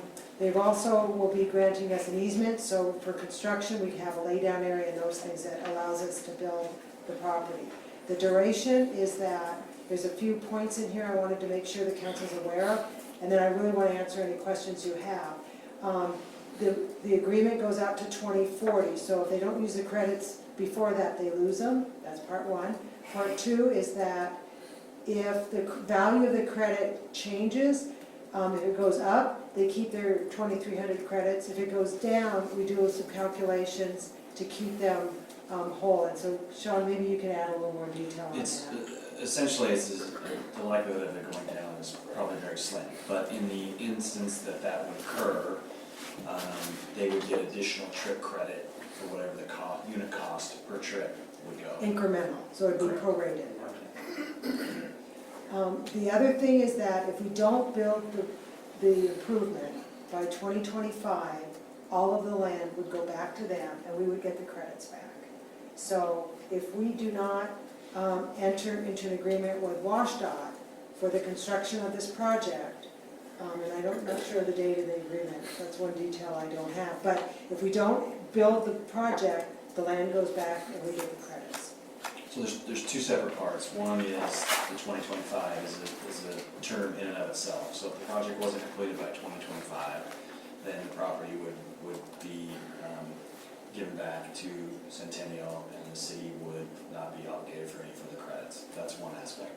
The other aspect is we have a provision in here in the event the council decides not to approve the funding for the entire project, then this agreement would terminate on its own by its terms. So there would be no trip credit and there would be no transfer of the property. So, would you say that last part again? We have an agreement in there, if we don't. There's a provision at the end of the agreement. Entire fund. Correct. So obviously everything that goes on, everything we're doing with regard to right-of-way is based upon the council's decision to approve the overall funding. If the council decides not to do that, then the agreement itself essentially becomes null and void. There is no transfer of the trip or the strip of land that's needed, and then Centennial would not have any credits moving forward. Sean, just rough calculation, it's a $1.5 million agreement. Okay, is that accurate in that ball field? I think it's a little bit more than that. I think it's but- about 1.7 million. 1.72, something like that. All right. If we just took the land, use that term loosely, okay, but if we acquired the land from them, okay, what would be the cost? Same price. Same Basically. price? Yeah, it's about, what, $5 a square foot or so? Yeah, and the land can go for $7 to $10 a square foot in this location. I think I don't want to misrepresent this. Probably some kind of appraisal would need to be done, is probably what happened. It would probably potentially be more. But Best Voices at this time are saying it's in the same ballpark. Right. I don't know what the appraised value is. Nor the But assessment. in the DOT project though, isn't that piece of it valued around 5 million? So the right-of-way for the project in the OFM budget is $5 million. But that's all pieces, not just Centennial. That was for all of the right-of-way for the projects. So if there's any other, so it's on your agenda tonight. We were able to get this done Scott was able to get this done in 4 weeks? It was just amazing how we worked really hard to get this done, and so it's on your agenda. Again, we had to work to get all the exhibits put together, and so Sean and Scott did a really good job of making that happen.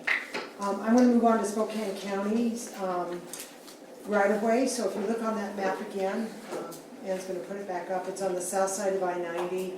There's a county ROW right-of-way, 90 by 100 feet. It's roughly 9,000 square feet. And we are in conversation with their attorney. There are some details that we're having to work through. We're not there yet. We don't have an agreement for you to approve yet. I didn't meet with the commissioners, but Mayor Peterson and Scott and I think Mike, you were there, and then Mike Gribner and County Commissioner Mary Cooney were there, as well as their city administrator. So things went well initially, and we're working through the details, and I'll just be honest with you guys, we're not there yet. So when we get there to work through all those details, we'll be bringing it back. But we're not able to give you anything to act on right now. I will say the initial meeting went very well, but working through the details, we're having to address some things. Anything else you want to see on that, Sean? One has to do with the easement in perpetuity, which means permanent. We need this easement forever. And the other is to accommodate a light rail, should one ever be built through this right-of-way, and the city's obligation to participate in the construction of a light rail. So there's some requirements that are being asked. So I'll leave it, we're still working through the details. That's fair. The other thing I was going to mention is the Trans-Canadian right-of-way, which is on the northern side of this project. There's a big gas line that crosses, it's high pressure. I think it goes from Canada down to California. The company has talked with Scott, and very cooperative, and once we get the design done, then they're going to look at it, but they don't see any problems with giving us an easement. They probably want their pipeline capped, which is basically excavation using concrete. So we're very optimistic that that's going to move quickly, but we just don't have anything until the design is done. Anything I forgot there, Scott? Okay. Then I'm sorry. Scott, that's a pretty good size pipe there, isn't it? Yeah, I believe there's a 48 and a 36. Yeah, pretty good size. Very. Yeah. So Katie, if we can't move ahead with that until the design's done, what does that do to the other pieces of the project? So talking to DOT is not going to be an issue. Okay, because they have an easement, so basically we just have to respect their easement. And it's not like it's the first road that crosses the pipeline. Mission crosses the pipeline, and also Harvard crosses the pipeline. In their words, it's something they do all the time. I just didn't want it to hold up anything with the next step, which is the agreement with WashDOT. Correct. So we didn't, month of June, we had intermittent conversations with WashDOT, generally speaking, on primarily giving them an update on the right-of-way. Continuing to let them know things are moving quickly, things are moving well.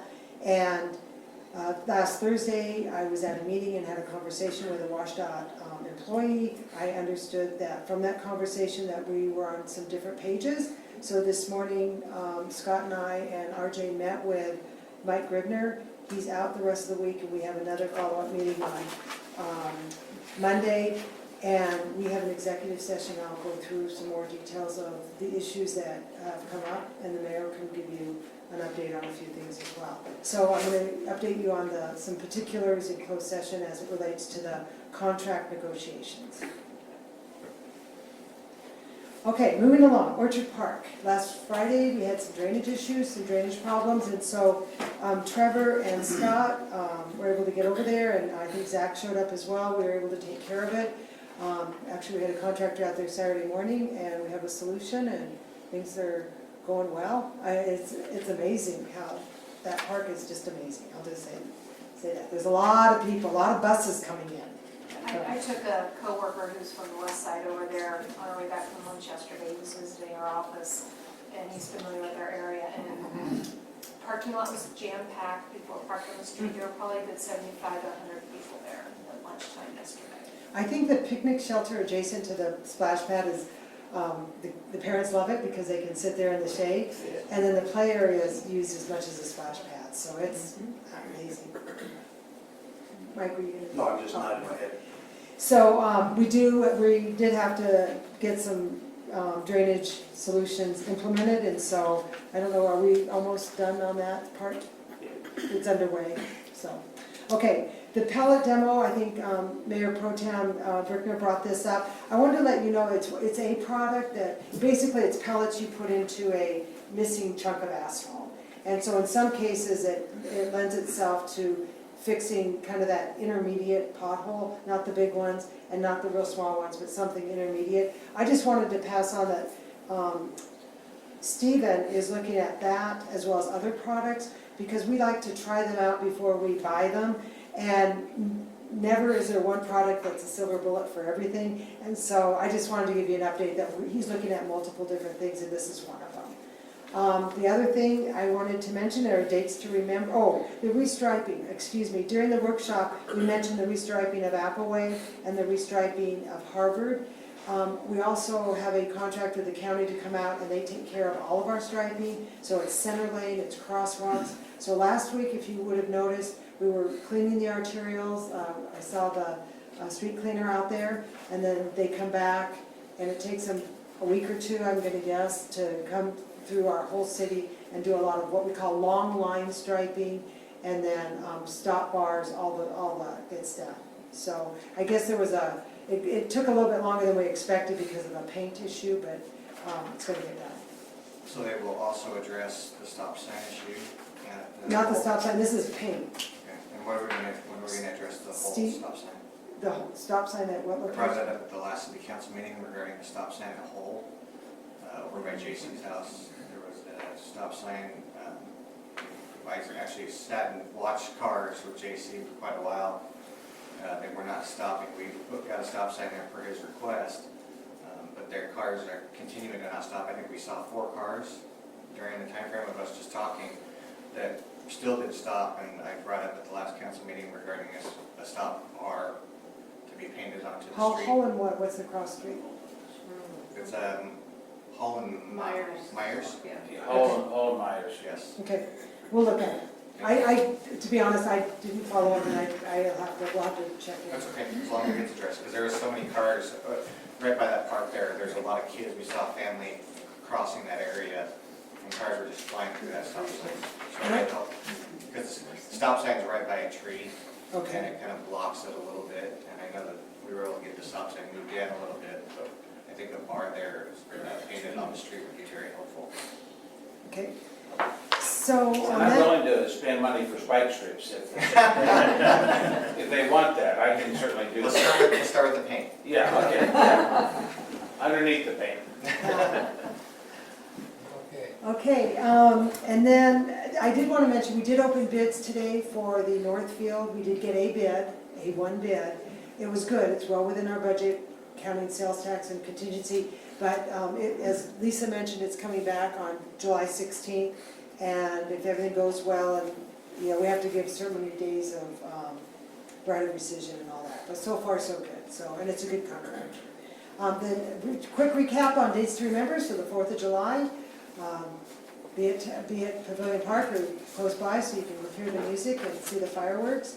SRTC training So I'm gonna assume that you guys received the email from SRTC. Okay, I never know if you all got it, but if you did, great, I won't mention it then. If you need us to RSVP for you, just let us know. It's a 2-day training session, free of charge. Touch a Truck, Jocelyn mentioned July 12th, the soiree, Friends of the Library soiree fundraiser, July 24th. Barefoot in the Park, August 2nd and 3rd, and then the staff picnic at Orchard Park, staff appreciation picnic, I should say, August 15th, it's a Thursday. So I think that concludes my report. I have a question, it's probably more direct to Scott in regards to Trailhead. Where are we with the next meeting and stuff? Is there anything scheduled for the citizens and the group? Yeah, our next group meeting is going to be Week from Tuesday? Okay, did you tell me here a while back, or maybe I'm just having a senior moment, did you have a new flow chart, updated flow chart that we had? I could have the next council meeting. Was that an updated one? Yeah. Great, thanks. Okay, that brings us, you got Kate, right? Brings up to workshop discussion, Councilman Mr. Kennedy. Very good, very good. I think this, bringing this up, I think it's really, I think it's pretty simple discussion. I don't see why I spent a lot of time on this. It was in reference to requesting phone numbers or having access numbers to our commissioners, Planning Commission and also Parks and Parks. I feel strongly as a council member that they're an advisory to the council, and I realize that information should not be applied to general public because it would be private, and I don't know, I know MRSC makes a comment about that, on which you would supply me with that information on it. But what I felt is that there was a lull there of we, the council, utilize those individuals. I do substantially. I really have to depend on them, on the information that they have and they give and everything like that. If we have a particular question and we're not allowed to be able to contact them, I just think that's kind of odd. So I understand there was a policy or procedure. I'm not sure exactly how it is, but I think it's a council discussion, and it might not be resolved right now. Might be we can visit more with Shannon or Sean or something like this. So I think I'm curious what the council's feeling on that.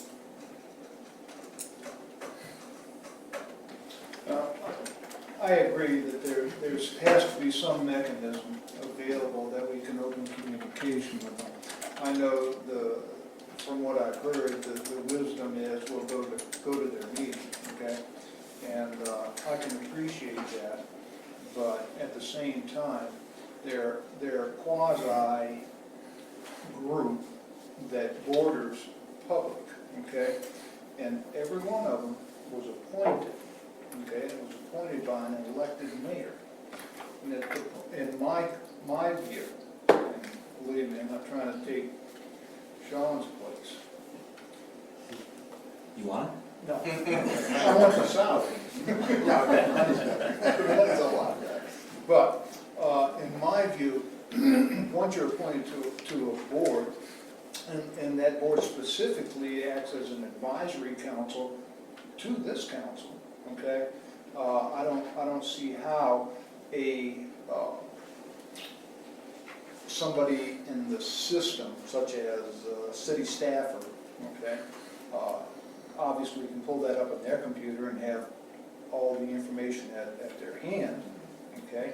That information is printed and given to the mayor at the time that he asks for the applications from them, so it's not a hidden item. It's been blocked out when we get it, okay, which I never did understand. So we have staff members who are not elected, they can access it. But we ask for it, and we're told no, all right? So I do want to have this conversation at some point. We don't need to belabor it tonight. But if you have some specific comments that you want to bring back or something to us, please let us know. And so we can at least open the dialogue. Sure. Okay, thank you. That's it. Any other council comments? I'm curious. No, it's good, we can talk about that. Okay. I do want to mention that all of our commissioners, and whether they're on the Parks and Art or the Planning Commission, and I believe the library trustees, they do have city email addresses, so they're able to, when we go on our website, those are the contact information that we do provide. Okay, so you can email them, Martha. Okay. We're in action items. I move consent agenda 1 and 2 to approve June 18th, 2000 city council minutes, and to approve July 2nd, 2019 vouchers in the amount of $310,903.58. Second. Further discussion? I did have a question on and this might go to Jen, or actually Katie, in regards to the replacement for the Vista pole, fixing of it. It was around $7,000. From the snowplow taken out by the plow. Insurance didn't cover that? We haven't worked on the claim yet. I can work on that with RJ. So we pay for it now, and then we put it into claim for Right. insurance. Okay. Or not. Well, they make it. But that was a situation where our plow hit it, Yeah. $7,028. And then and knowing that we have some contractors that, or groups that we help us with that plowing, I'm wondering if we want to visit at some point. I know other cities have done it in the past where they put cameras on the plows for these incidences, whether it's our fault or not, to prove that. I'm wondering if that's something we may want to look at some point. We have discussed that. To see who's It's a liable good idea. in these situations. So we have plow cam, dash cam, GoPros. plow cam? A lot of other cities are starting to do it. A lot of other cities. Good idea. Okay. I did have one quick question. I'm pretty sure the PD was able to identify the juveniles who did the damage at Rocky Hill. Are they reimbursing for that, was it $1,600-ish for the repair? That'd be done through the court system, Okay. as a restitution ordered by the court. Okay. Thank you. Further discussion? Not hearing any, all in favor, say aye. Aye. Opposed? There we go. Here, please. No, I was saying, I drink water at the same time. Okay. So it's carried. General business number B. I move general business number 1 to approve the purchase of safety netting for diamonds in the amount of $11,692.12. Second. Moved and seconded. Discussion? I just have a question. Have we had any incidences, or is this purely preventative? Preventative. Further discussion? Not hearing, all in favor, say aye. Aye. Opposed? There we go. I move general business number 2 to authorize the purchase of a Ford F-250 pickup in the amount of $35,936.37. Second. Moved and seconded. Discussion? Question, that wasn't our budget. That was already budgeted. Yes. Discussion? Not hearing, all in favor, say aye. Aye. All opposed? There we go. I move general business number 3 to approve the dedication of right-of-way for the roundabout at Harvest Parkway and Mission Avenue, and authorize the mayor to execute the right-of-way dedication agreement. Second. Moved and seconded. Discussion? Sir, this also includes a mechanism to pay or ask for reimbursement through TIFLA.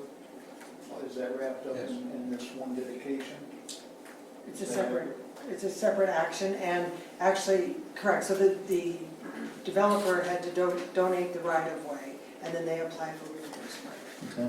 And can somebody on staff or the mayor talk to me just briefly about the double amounts there? One was for like $200 and something thousand, and then there was a separate for 500 and something.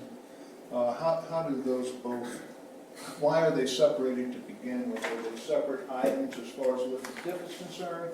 Or are they going to separate entities or partners within that zone? What's the deal with that? I believe the difference.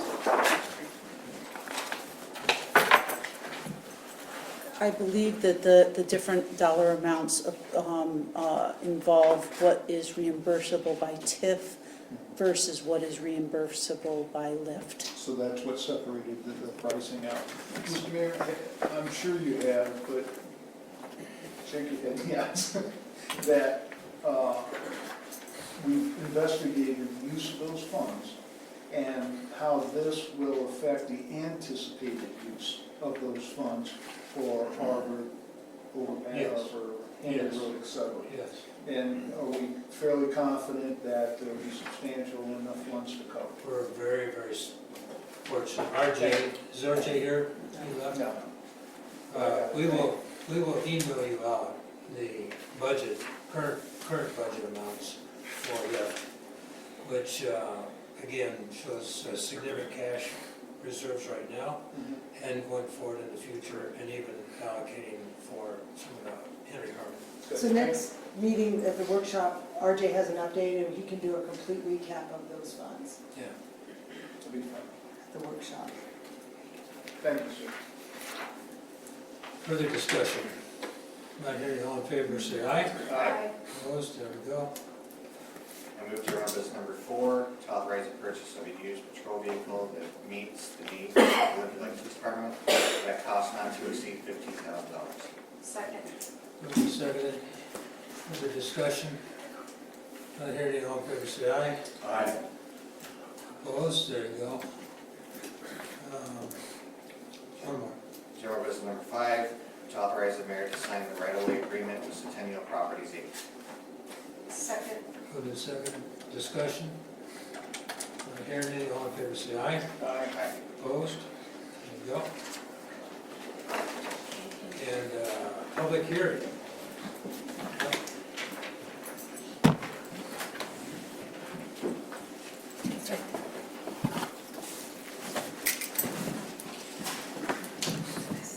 Good evening, mayors and city council members. So we've talked about this a few times, and I'm going to try and be super brief on this. Tonight, the purpose of this portion of the meeting is to really take public testimony on the small wireless facility. Also, later this evening, you're going to have the first read. We're not going to be asking you to act on it at that time. On July 16th, we're scheduled to have the second read of the ordinance, at which time you can vote to approve it, amend it, or deny it. What I have to say is that you need to be aware that if you deny it, with the pending franchise agreement coming forward, that if you deny it, they will operate under no regulations other than the FCC regulations. So there's a bit of pressure here. The other thing that I want to caution you on as it relates to amending this, if you have amendments, it would be helpful to talk about them tonight, to research them, to make certain we're very limited as to what we can do and what we can't do. And so if you have thoughts about amendments, we need to review that within the context of that of the FCC declaratory ruling. So I think this is just an important context. For the purpose of the audience and the public, what are small wireless facilities? So they're basically smaller and more densely located cellular antennas than the macros, what you're used to seeing, the microwave and the macro cells. They're located primarily in the right-of-way on streetlights or overhead utility poles, and the wireless equipment itself is smaller than they're less than 50 feet high. The antennas are 3 cubic feet, and the total equipment, including the antenna, the equipment box, all the fiber, everything for each separate unit, has to be less than 28 cubic feet in that specific deployment. The reason why we're amending our code is because basically our hands are being forced by the FCC declaratory ruling, which really is intended to help spur on the deployment of small cell and expand. We've got expanding demands both for data and for speed, and the 4G and 5G small cell will help address those issues and really take us into a whole nother era of data. But what the declaratory ruling does is it creates these very limited timelines in which you have to process applications. So our old standards for how we process them don't work under this, the shot clock. They also, in their wisdom, decided exactly how much a city could charge that they thought was reasonable. And so they have what they call safe harbor fees to make certain that the fees are not an obstacle to deploying the 4G and 5G. We're very limited on what we can do on aesthetics. There are some things we can do, and obviously the proposed ordinance does have some aesthetic standards, but there are some limitations as to what we can do, and we do need to allow them basically everywhere in the city within public right-of-way. And basically the regulations in total can't effectively prohibit the 4G, 5G cells anywhere in the city. The other reason why we're moving forward at this particular time is, as I said, because we have a pending franchise agreement, which because of delays on Verizon's side won't be coming forward to you until August. So basically the amendments that we've proposed tonight are dealing with definitions surrounding small wireless facilities. It talks about zoning district-like regulations with the specific zoning districts. It's a limited use that's allowed in all the districts, but we do have some siting hierarchies that vary whether you're in a residential or a commercial zone. We do have design and maintenance standards specifically for the non-wooden poles, for wooden poles, and then for standalone wireless poles. And we have created a new small wireless facility permit. As we developed this ordinance, we did a lot of engagement. We've had numerous planning commission workshops, and I know that I've been here more than a couple times talking about this to you. We also, at the behest of the mayor and council, have really reached out to the various service providers, as well as Avista, who also has some burdens under this FCC declaratory ruling in the co-location of these. And we had a resident of Liberty Lake who actually works for RayCap, who's involved in some of the shrouding technology associated with 5G, who also engaged in a little bit in the process. Bottom line is the Planning Commission did recommend approval. We did have 2 dissenting members who took issue with the recurring annual registration, and specifically they were concerned about having to do an affidavit that the equipment was in good working order and compliant with the FCC license. The second concern they had related to requiring recertification by the radio frequency engineer at the time of the franchise agreement renewal, which is once every 10 years. So that was a compromise. We originally were looking at it annually, and they felt that would be too restrictive. So they said, well, you know, every 10 years we renew this, we should have a recertification because things change. So that was the majority opinion. The 2 dissenting members felt like it was regulatorily burdensome. We did receive comments, and you'll find them on your desk. We did receive a letter late yesterday from Verizon Wireless representative Kim Allen, and they had 2 basic issues with this. The first issue was that the proposed revisions to annual registration requirements in 10.4I.4L1 should reflect the fact that the FCC does not issue permits for small wireless facilities. Now, the certification about them being compliant with their FCC license was actually a compromise between the 2 different factions on the Planning Commission. And so what Verizon has stated is that because the FCC does not actually issue permits for these small wireless facilities, we need to strike the language that says that they will include evidence that the FCC permits for all the applicants' active small wireless facilities within the city are current and in good standing. It does raise the question, though, of how we then know that on an annual basis that the when we renew these or we do the annual registration, that we know that these are still in good working order.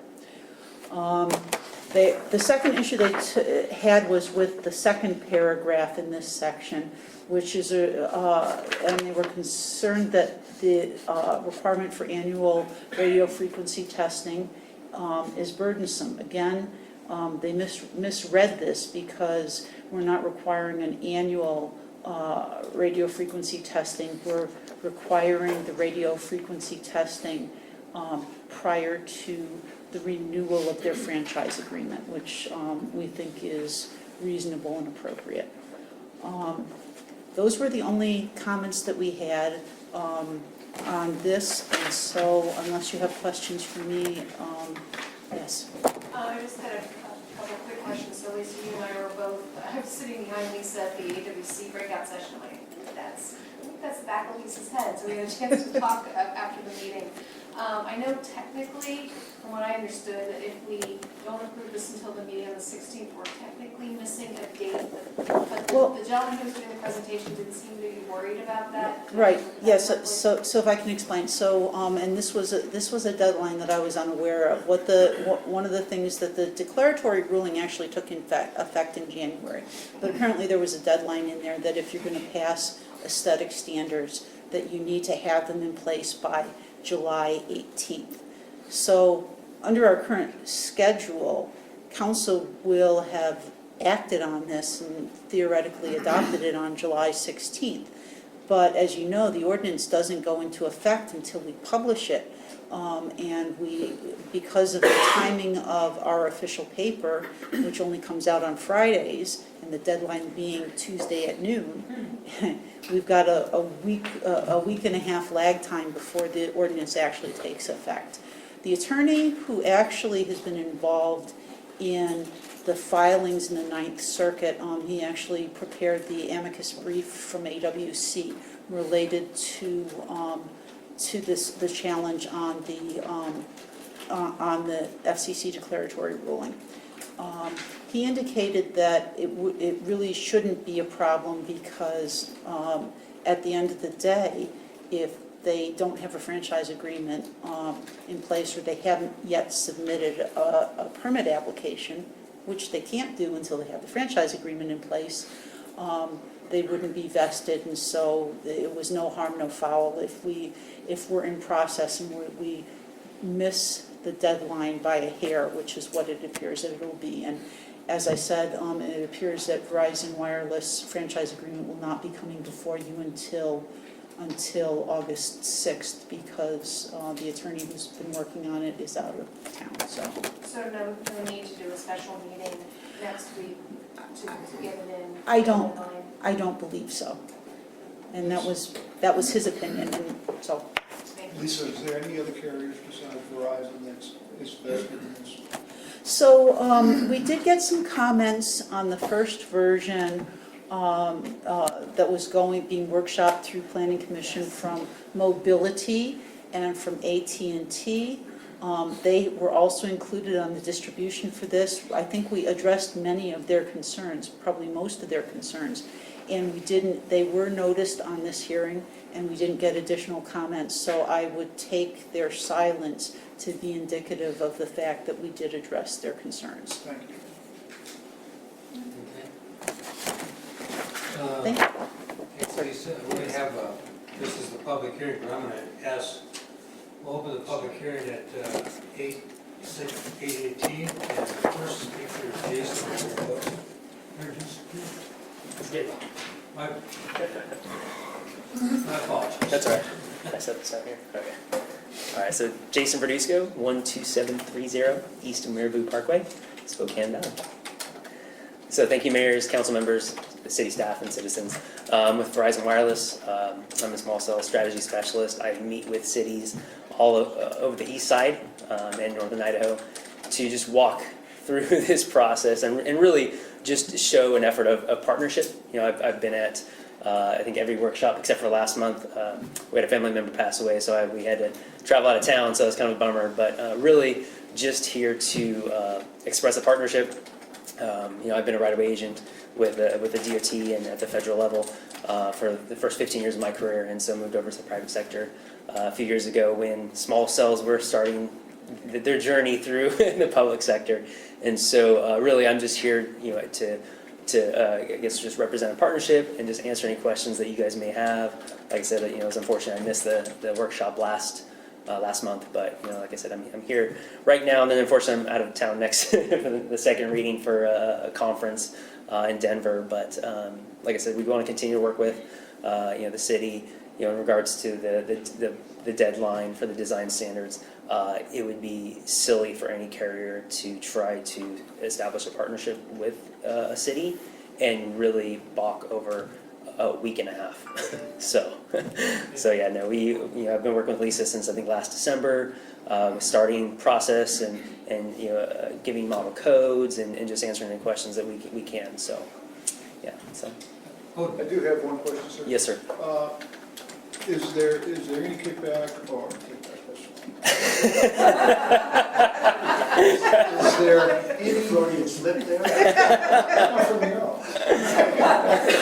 So, what I'm trying to ask you is there any problem from Verizon regarding our request for camouflage, for protection from view, etc., that is causing concern with Verizon as we try to keep our city in the condition that it's in already? We've got all these flyers out.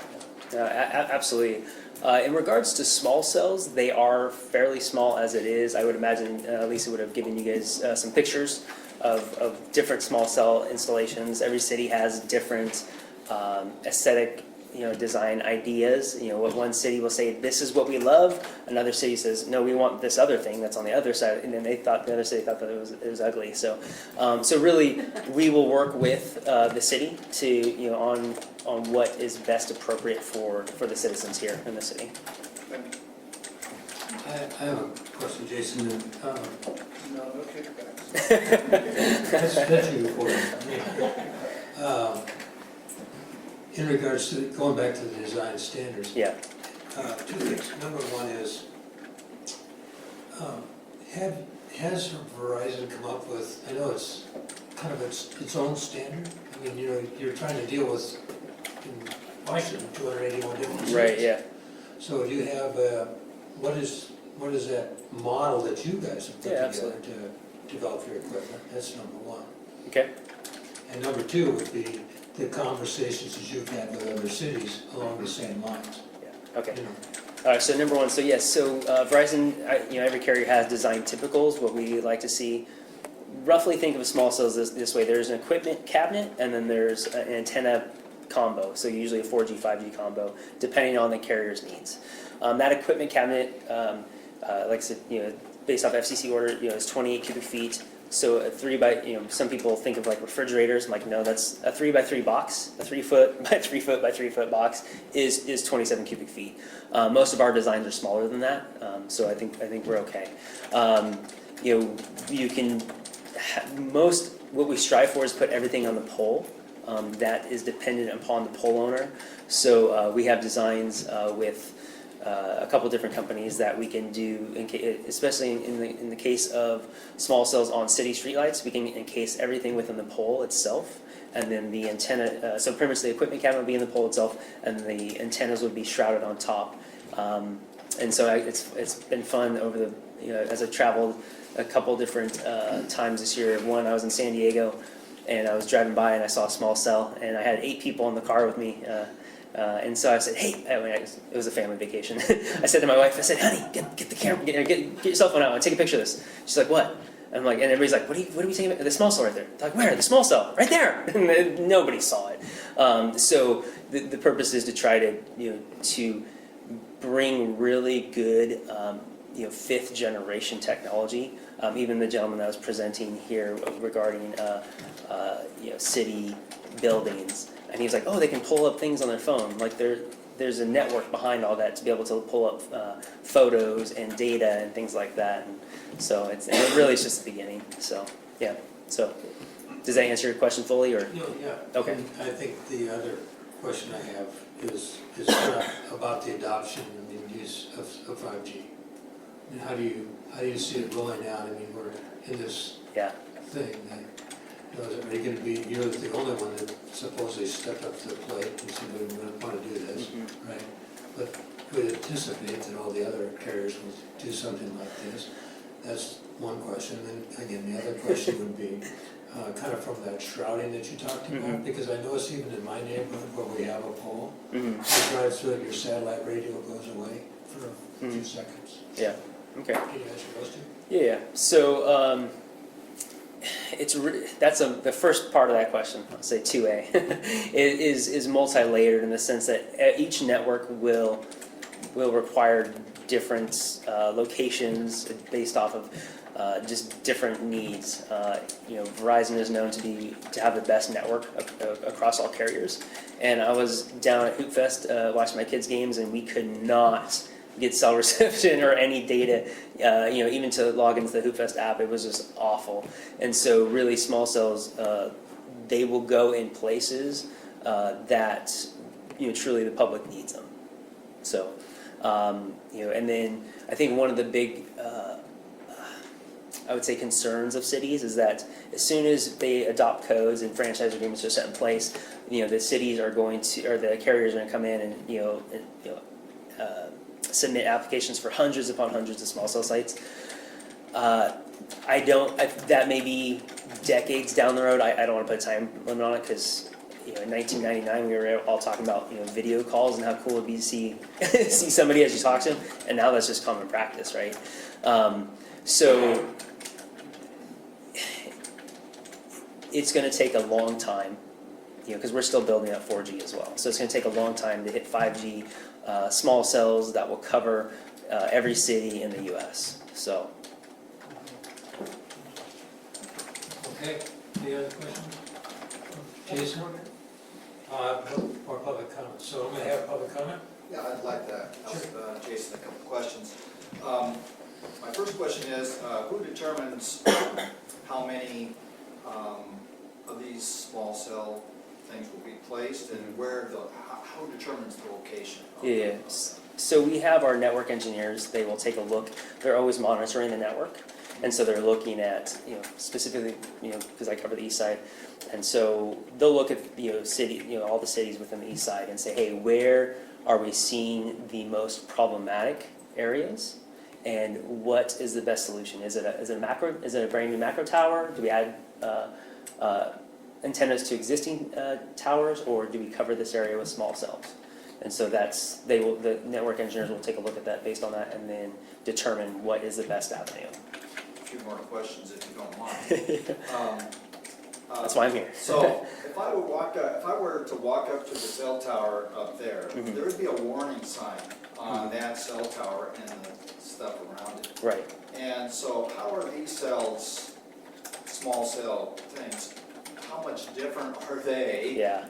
So that they can be placed so that they don't have to have a warning sign. Right. That thing will actually tell me that it will fry my cell phone if I got too close to it. So. Right. And we will put placards on any of the poles that we attach to. These are small cells, and so they're small antennas with low power, right? And so the FCC determines they elicit organizations such as American Cancer Society, World Health Organization, OSHA, and they help determine, and all those organizations help the FCC determine what the exposure limits are healthy and what's not.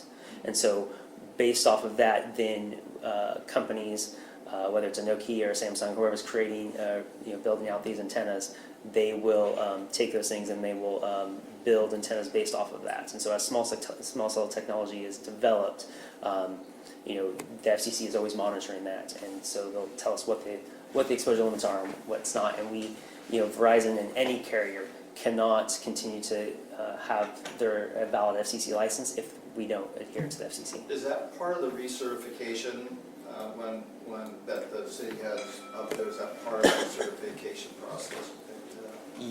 So that's probably more of a question for Lisa. Do you want to?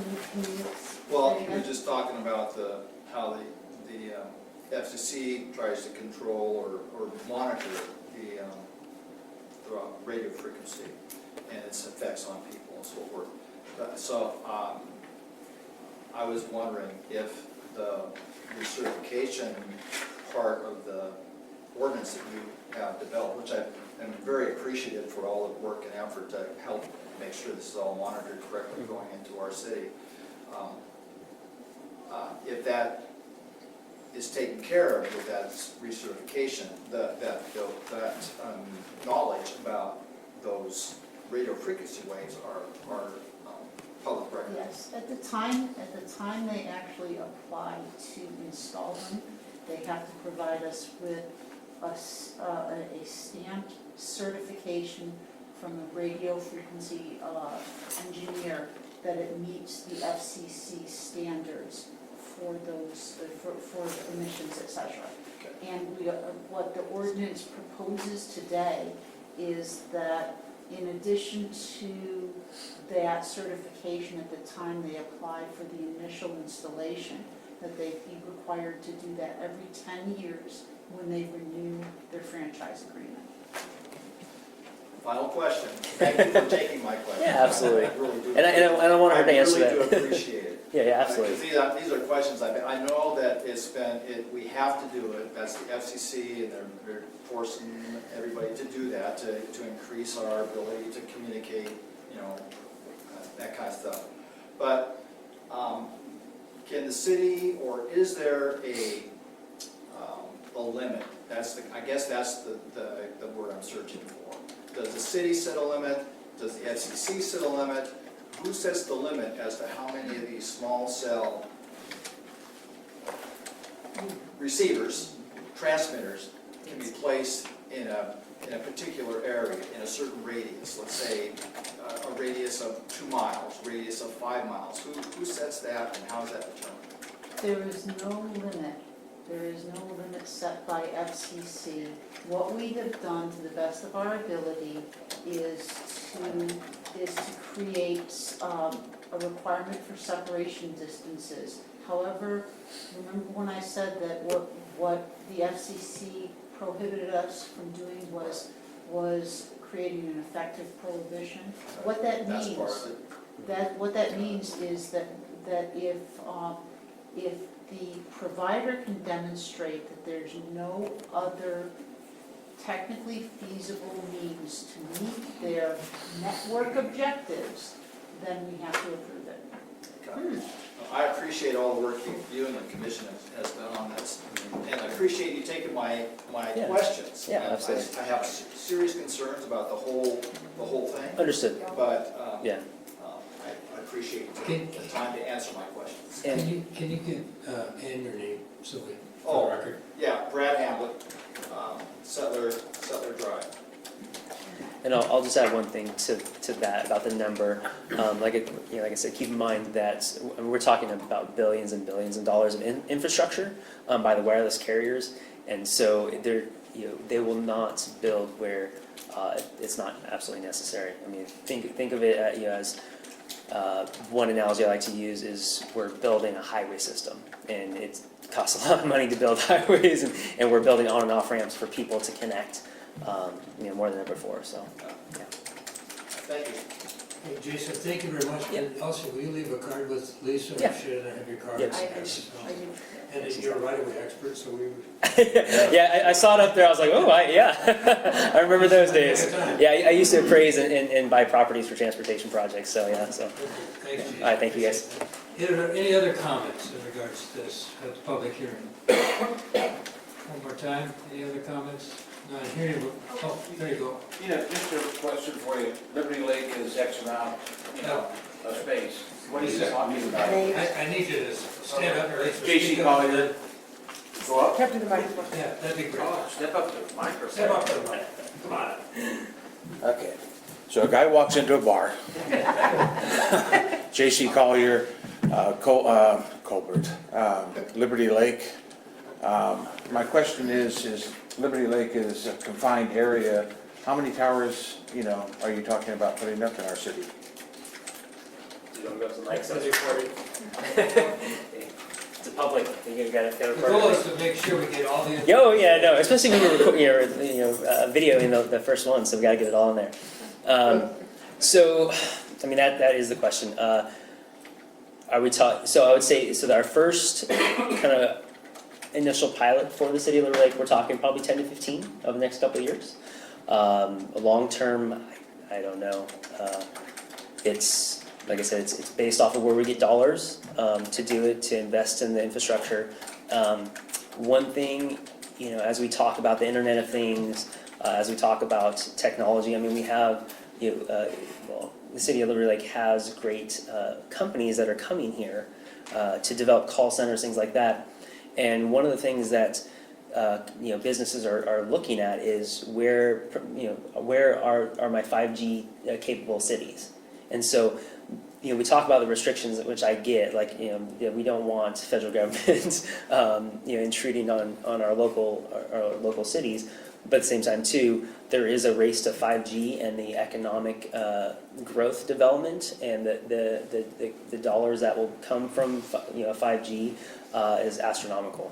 And so, so 10 to 15 the first wave, and anybody's guess as we move forward. So. Any other comments from the public? Tom? Sorry, I didn't sign that. Neighbors, council, and staff, Tom Salberg, River District. I'm going to speak as a citizen who attended all of the Planning Commission meetings, but I'm on the Planning Commission. Lisa and Jason have been excellent to work with. Brad, your question was addressed, and that's the reason why we have that 2 to 5 vote on that. Things were said like tinfoil hats, and I think you know where I'm coming from. What we did is make recommendations to the council after going through all of the questions that you've asked about how many towers are going to be. Jason was the one who gave us really good answers. There are pictures that the council has of what Verizon proposes for the shrouding, for the cabinets, and for the antenna. If you don't, then the Planning Commission has them. Lisa's got them. Anybody that wants to see them, you can see what they are. They are not going to be invasive. But to the issue is, FCC made this declaratory ruling, so we just trust the federal government. No, trust, and then we verify, and that's what Lisa wrote into there. Jason has another letter sitting right over here that you can all take a look at, that Verizon doesn't want to do that verification every 10 years. But we thought that it was important for our citizens that we are sure that there's no increase in radio frequency exposure, because that has been linked. There's 2 sides of it, and there's probably 10 sides. But we came to the kind of the conservative or middle ground to where we wanted to be. Yes, the FCC is the umbrella, but we're responsible to you to make sure that there's a verification of that process. Lisa's the one that drafted that after looking at multiple different examples, and she worked with Jason on this project. And it's not in the neighborhoods right now. I don't know that we said that tonight. It's commercial only at this time. So what we're doing is, in this test pilot, will be something that we'll probably have to amend and bring before you for the residential area. Okay? Good, thanks, Tom. Yeah. Any other comments? Well, once, twice. Not hearing any, we'll close the public hearing. Pardon? 8:37. Therefore, we're moving on to first read ordinances, Ann. City of Liberty Lake, Spokane County, Washington, ordinance number 168A. An ordinance of the City of Liberty Lake, Washington, amending ordinance number 168, passed on February 19, 2008, entitled Establishing Criteria for Accepting Donations for Parks, Facilities, and Recreation Programs.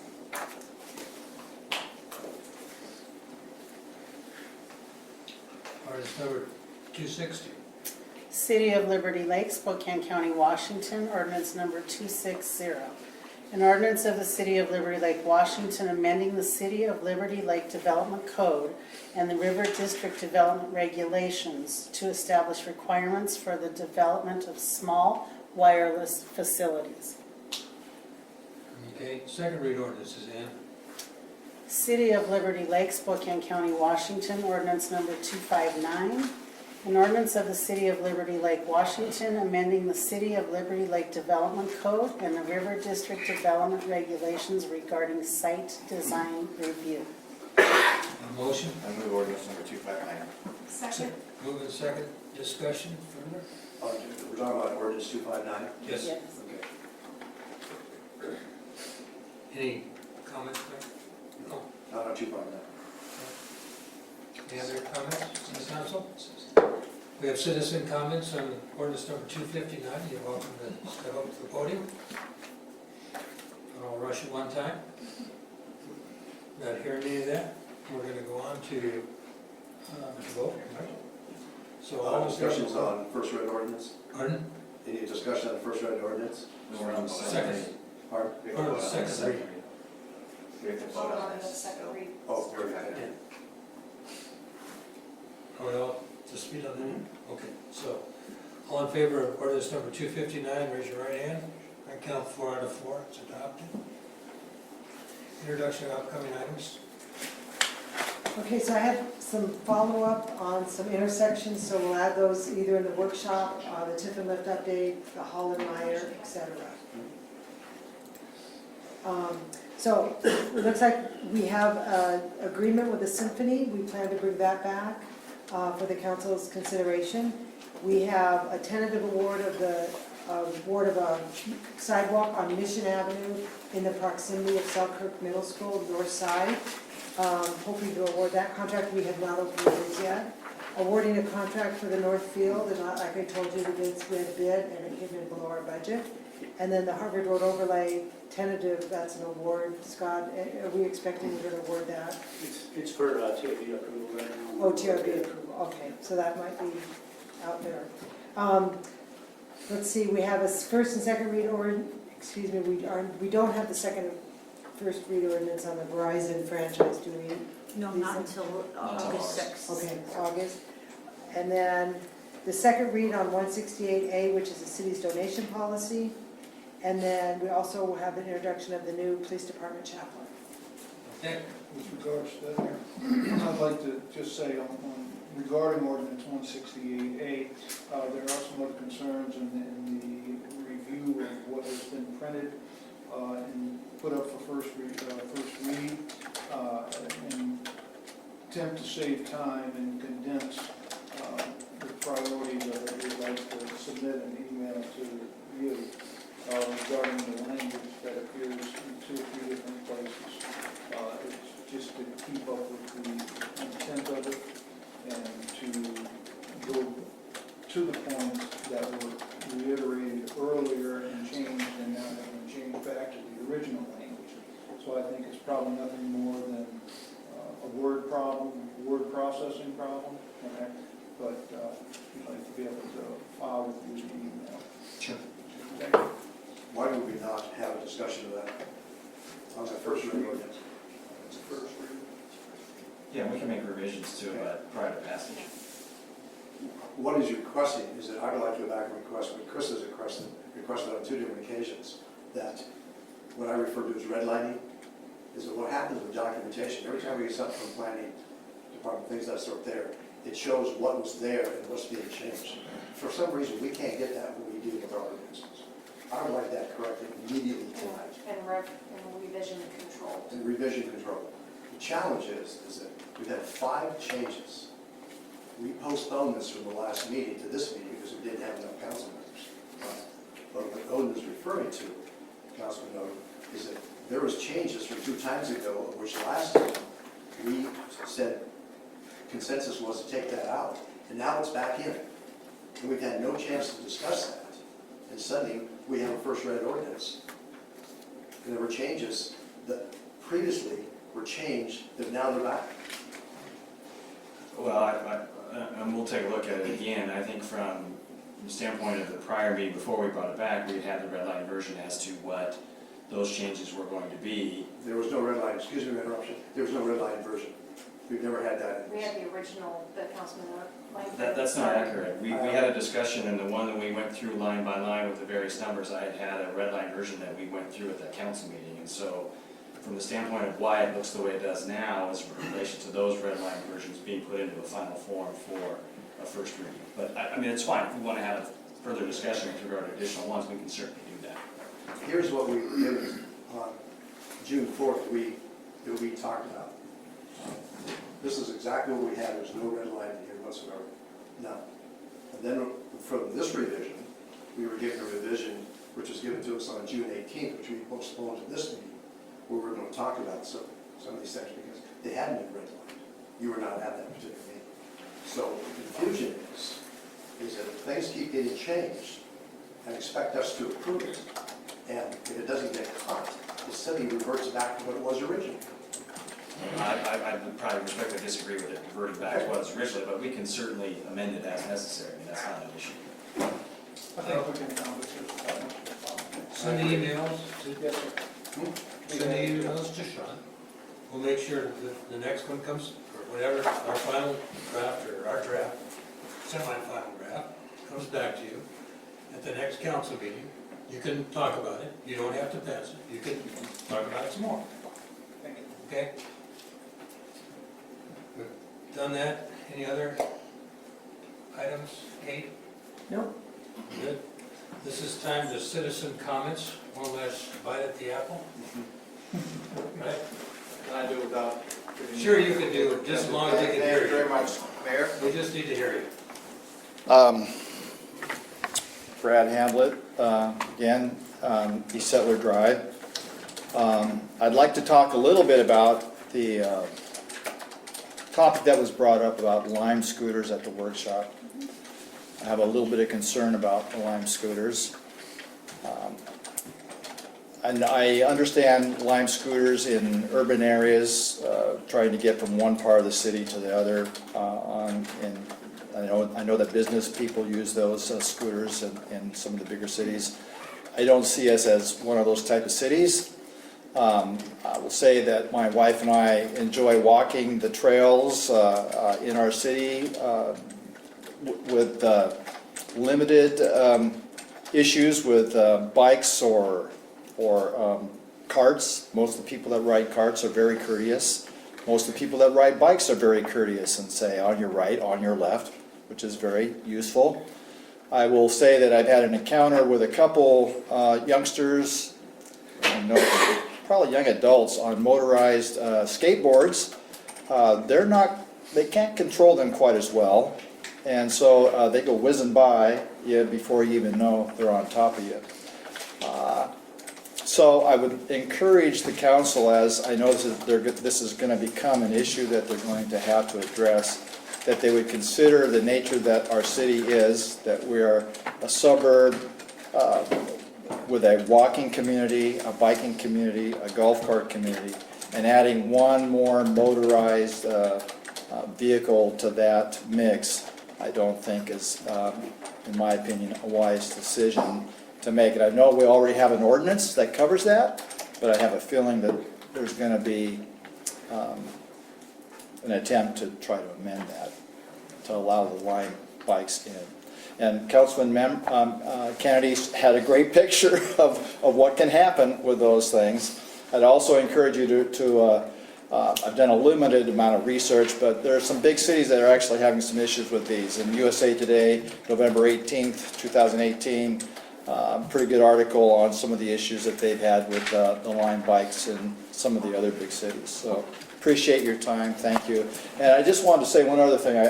I want to commend all the different commissions and work that goes into the things that happen in our city, like Lisa and this ordinance, the Friends of the Library and all the work they do. I mean, it all adds up to living in a really super neat community, which I really appreciate. Thank you. Thank you, Brad. Any other comments?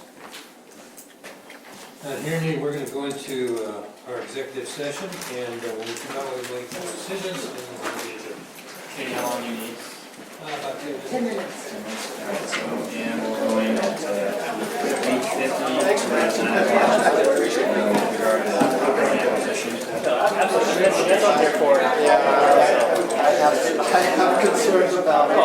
You guys have to do what you need to do in order to do all that. Take the time.